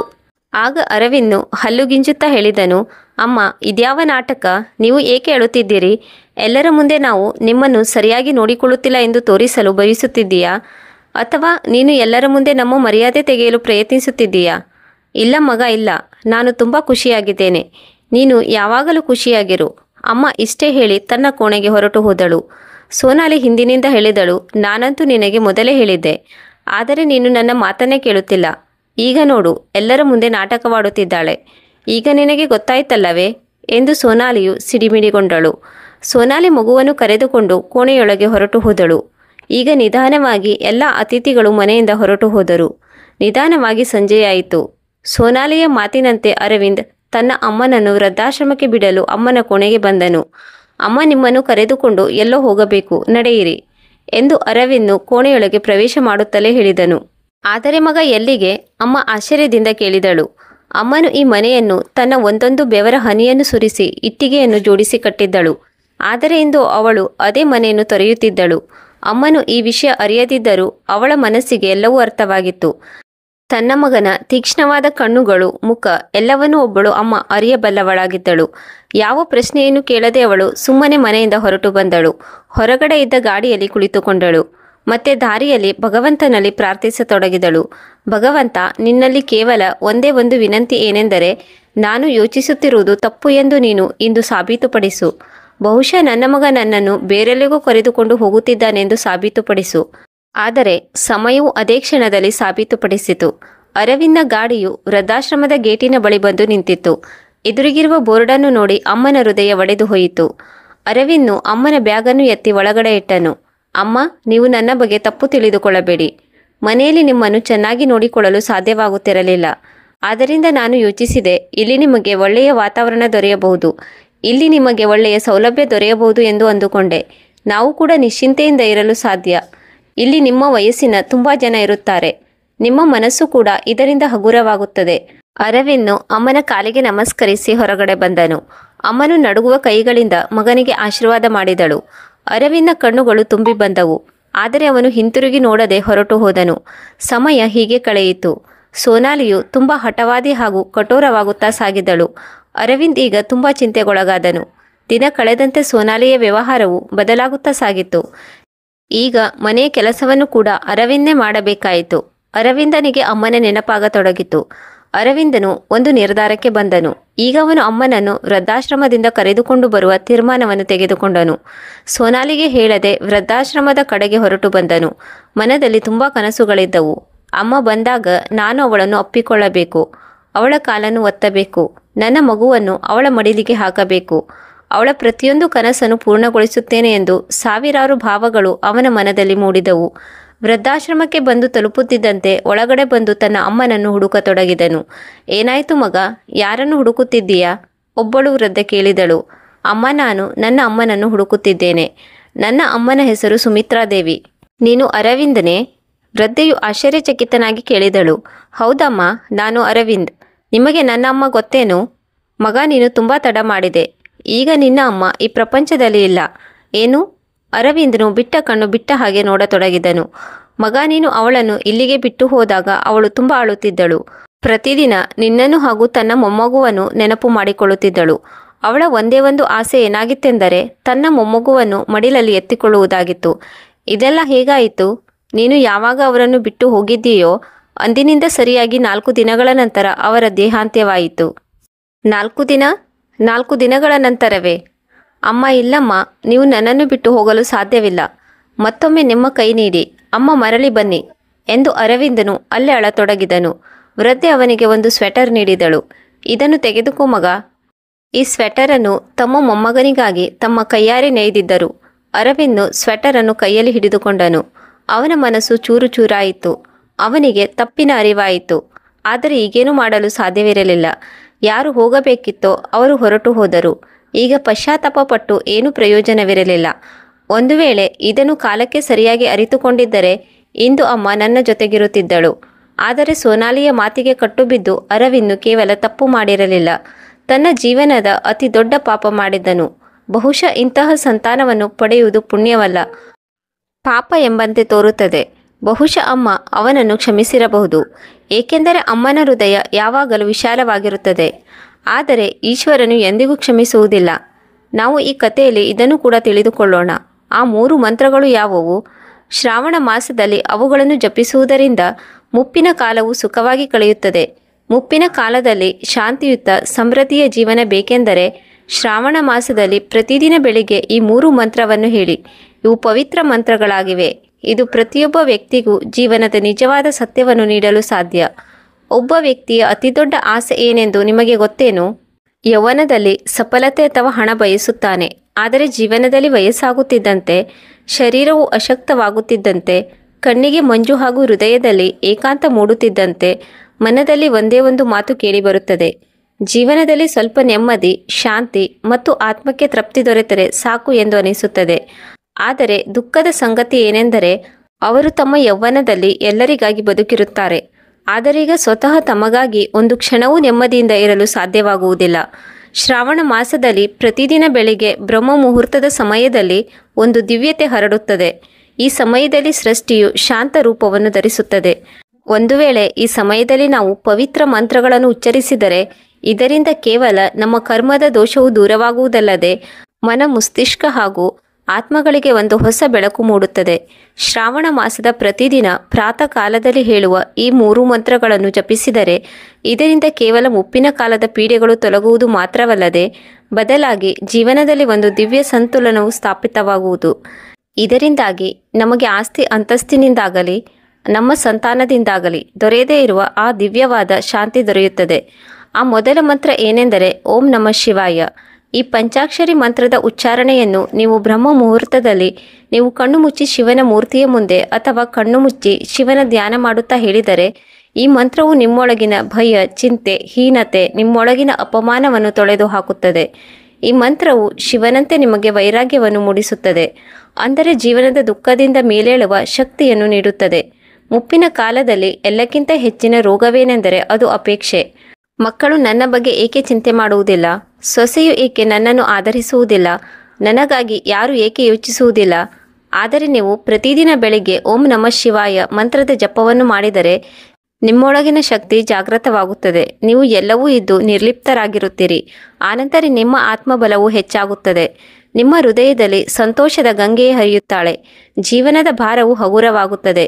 ಎರಡನೇ ಪವಿತ್ರ ಮಂತ್ರವೇನೆಂದರೆ ಮೃತ್ಯುಂಜಯ ಮಂತ್ರವಾಗಿದೆ. ಓಂ ತ್ರಯಂಬಕಂ ಯಜಾಮಹೇ ಸುಗಂಧಿಂ ಪುಷ್ಟಿವರ್ಧನಂ ಉರ್ವಾರುಕುಮಿವ ವಂದನಾಥ ಮೃತ್ಯೋರ್ಮುಕ್ಷಿರಮಾಮೃತಾತ. ಈ ಮಂತ್ರವನ್ನು ಮಹಾಮೃತ್ಯುಂಜಯ ಮಂತ್ರವೆಂದು ಹೇಳಲಾಗಿದೆ. ಈ ಮಂತ್ರವು ಕೇವಲ ರೋಗನಾಶಕ ಮಾಡುವುದಲ್ಲದೆ ಮಾನಸಿಕ ಚಿಂತೆ, ಆತ್ಮಿಕ ಪ್ರಯಾಸ ಹಾಗೂ ಜೀವನದ ಅಂತಿಮ ಭಯವನ್ನು ಕೂಡ ಸಮಾಪ್ತಿಗೊಳಿಸುತ್ತದೆ. ಈ ಮಂತ್ರದ ಜಪದಿಂದ ಶರೀರದ ರೋಗ, ವೃದ್ಧಾವಸ್ಥೆಯ ತೊಂದರೆಗಳಾದ ಮಂಡಿ ನೋವು, ಅನಿದ್ರಾವಸ್ಥೆ, ರಕ್ತದ ಒತ್ತಡ ಮತ್ತು ಮನಸ್ಸಿನ ನಿಶ್ಶಕ್ತತೆಗಳು ದೂರವಾಗುತ್ತವೆ. ನಿಮ್ಮಲ್ಲಿ ಮೃತ್ಯುವಿನ ಭಯ ಸಮಾಪ್ತಿಯಾಗುತ್ತದೆ. ನಿಮ್ಮಲ್ಲಿ ಒಂದು ದಿವ್ಯ ಶಕ್ತಿ ಉತ್ಪತ್ತಿಯಾಗುತ್ತದೆ. ನನಗೆ ಈಗ ಯಾವುದೇ ಹೆದರಿಕೆ ಇಲ್ಲ, ಯಾರ ಬಗ್ಗೆಯೂ ಹೆದರಿಕೆ ಇಲ್ಲ. ಭಗವಂತ ನನ್ನ ಜೊತೆಗಿದ್ದಾನೆ. ಯಾವ ವೃದ್ಧರು ಮಾತ್ರೆಗಳನ್ನು ಅವಲಂಬಿಸಿ ನಿದ್ರೆ ಮಾಡುತ್ತಾರೋ, ಯಾರು ತಮ್ಮವರ ಚುಚ್ಚು ಮಾತುಗಳ ಬಗ್ಗೆ ಯೋಚಿಸಿ ಹೃದಯ ರೋಗದಿಂದ ಬಳಲುತ್ತಿದ್ದಾರೋ ಅಂಥವರೆಲ್ಲರೂ ಈ ಮಹಾಮಂತ್ರವನ್ನು ಜಪಿಸಿದರೆ ಅವರ ಹೃದಯದಲ್ಲಿ ಒಂದು ಆಸೆಯ ದೀಪ ಬೆಳಗುತ್ತದೆ. ಅವರಿಗೆ ಗೊತ್ತಿದೆ, ನನ್ನ ಎಲ್ಲ ಕಷ್ಟಗಳನ್ನು ನನ್ನ ಪ್ರೀತಿಯ ಪರಶಿವನು ನೋಡಿಕೊಳ್ಳುತ್ತಾನೆ, ನಿವಾರಿಸುತ್ತಾನೆ. ಮೂರನೇ ಪವಿತ್ರ ಮಂತ್ರ ಓಂ ನಮಃ ಶಿವಾಯ ನಮಸ್ತುಭ್ಯಂ ಶಿವಾಯ ನಮಃ ನಮಃ. ಈ ಮಂತ್ರವು ವಿನಮ್ರತೆಯ ಪ್ರತೀಕವಾಗಿದೆ. ಇದು ನಮಗೆ ಅಹಂಕಾರದಿಂದ ಮುಕ್ತಿಗೊಳಿಸುತ್ತದೆ. ಹಳೆಯ ವಿಷಯಗಳ ಬಗ್ಗೆ ಅಹಂಕಾರ, ಅಪಮಾನದ ಭಾರ, ನಾನು ನನ್ನ ಮಕ್ಕಳನ್ನು ಪಾಲನೆ ಪೋಷಣೆ ಮಾಡಿ ದೊಡ್ಡವನಾಗಿ ಮಾಡಿದ್ದೇನೆ, ನಾನಿಲ್ಲದೆ ಈ ಮನೆ ಏನಾಗುವುದು? ಈ ಅಹಂಕಾರಗಳು ನಿಧಾನವಾಗಿ ಪೀಡೆಯಾಗಿ ಬದಲಾಗುತ್ತವೆ. ಯಾವಾಗ ನಿಮ್ಮನ್ನು ಯಾರು ಆಧರಿಸುವುದಿಲ್ಲವೋ ಆ ಪೀಡೆಯು ಇನ್ನೂ ಹೆಚ್ಚಾಗುತ್ತದೆ. ಆದ್ದರಿಂದ ನೀವು ಪ್ರತಿದಿನ ಓಂ ನಮಃ ಶಿವಾಯ ನಮಸ್ತುಭ್ಯಂ ಶಿವಾಯ ನಮಃ ನಮಃ ಜಪ ಪಠಿಸಿದರೆ ಈ ಅಹಂಕಾರವು ಕರಗಿ ಹೋಗುತ್ತದೆ. ನಿಮ್ಮೊಳಗೆ ಸಮರ್ಪಣಾ ಭಾವ ಮೂಡುತ್ತದೆ. ನೀವು ಭಗವಂತನಲ್ಲಿ ಹೇಳುತ್ತೀರಿ, ಪ್ರಭುಗಳೇ, ನಾನು ಜೀವನ ಪರ್ಯಂತ ತುಂಬ ಸಾಧನೆಗಳನ್ನು ಮಾಡಿದ್ದೇನೆ. ಅದೆಲ್ಲವೂ ನಿಮ್ಮ ಚರಣಗಳಿಗೆ ಮೀಸಲಾಗಿಟ್ಟಿದ್ದೇನೆ. ಏನಾಗಿದ್ದರೂ ಅದು ನಿಮ್ಮ ಇಚ್ಛೆಯಂತೆಯೇ ನಡೆಯುತ್ತದೆ. ಈ ಮಂತ್ರವು ವಿರುದ್ಧ ವ್ಯಕ್ತಿಯ ಮನದಲ್ಲಿ ಆಳವಾದ ವಿಷದಿಂದ ಮುಕ್ತವಾಗಿಸುತ್ತದೆ. ಅದು ಅವರಿಗೆ ಯಾರನ್ನು ಕ್ಷಮಿಸಲು ಬಿಡುವುದಿಲ್ಲ. ಆದರೆ ಈ ಮಂತ್ರಗಳ ಜಪದಿಂದ ಅವೆಲ್ಲವೂ ಕಳೆದು ಹೋಗುತ್ತದೆ. ಕೇವಲ ನೆಮ್ಮದಿ, ಕೇವಲ ಶಾಂತಿ ಮತ್ತು ಕೇವಲ ಭಗವಂತನ ಸ್ಮರಣೆ ಮಾತ್ರ ಉಳಿಯುತ್ತದೆ. ದರ್ಶಕ ಬಂಧುಗಳೇ, ನೀವು ಮುಪ್ಪಿನ ಕಾಲದಲ್ಲಿ ವಾಸ್ತವಿಕ ಶಾಂತಿಯನ್ನು ಬಯಸುತ್ತೀರಾ ಎಂದಾದರೆ, ಒಂದು ವೇಳೆ ನಿಮ್ಮೊಳಗಿನ ಭಯ, ಒಂಟಿತನ, ದುಃಖ, ರೋಗ ದೂರವಾಗಬೇಕೆಂದು ಬಯಸುತ್ತೀರಾ ಎಂದಾದರೆ, ಶ್ರಾವಣ ಮಾಸದ ಪ್ರತಿದಿನವೂ ಈ 3 ಮಂತ್ರಗಳನ್ನು 15ರಿಂದ 20 ನಿಮಿಷ ಜಪಿಸಿರಿ. ಆನಂತರ ನಿಮ್ಮ ಜೀವನದ ದಿಕ್ಕೆ ಬದಲಾಗುತ್ತಿರುವುದನ್ನು ನೀವು ಕಾಣುತ್ತೀರಿ. ನಿಮ್ಮ ಮನವು ಗಂಗೆಯಂತೆ ಶಾಂತವಾಗುತ್ತದೆ. ನಿಮ್ಮ ಆತ್ಮವು ಶಿವನ ಚರಣಗಳಲ್ಲಿ ವಿಶ್ರಾಂತಿ ಪಡೆದುಕೊಳ್ಳುತ್ತಾ ಪಾವನವಾಗುವುದು. ನಿಮ್ಮಲ್ಲಿ ಒಂದು ವಿನಂತಿ ಏನೆಂದರೆ, ನಿಮಗೆ ಭಾವನಾತ್ಮಕ ಕಥೆ ಅಥವಾ ಶಿವಮಯ ಮಾಹಿತಿಯು ಲಾಭದಾಯಕ ಎನಿಸಿದರೆ ಈ ವಿಡಿಯೋವನ್ನು ಬೇರೆಯವರಿಗೂ ಕೂಡ ತಲುಪಿಸಿ. ಹರ ಹರ ಮಹಾದೇವ್.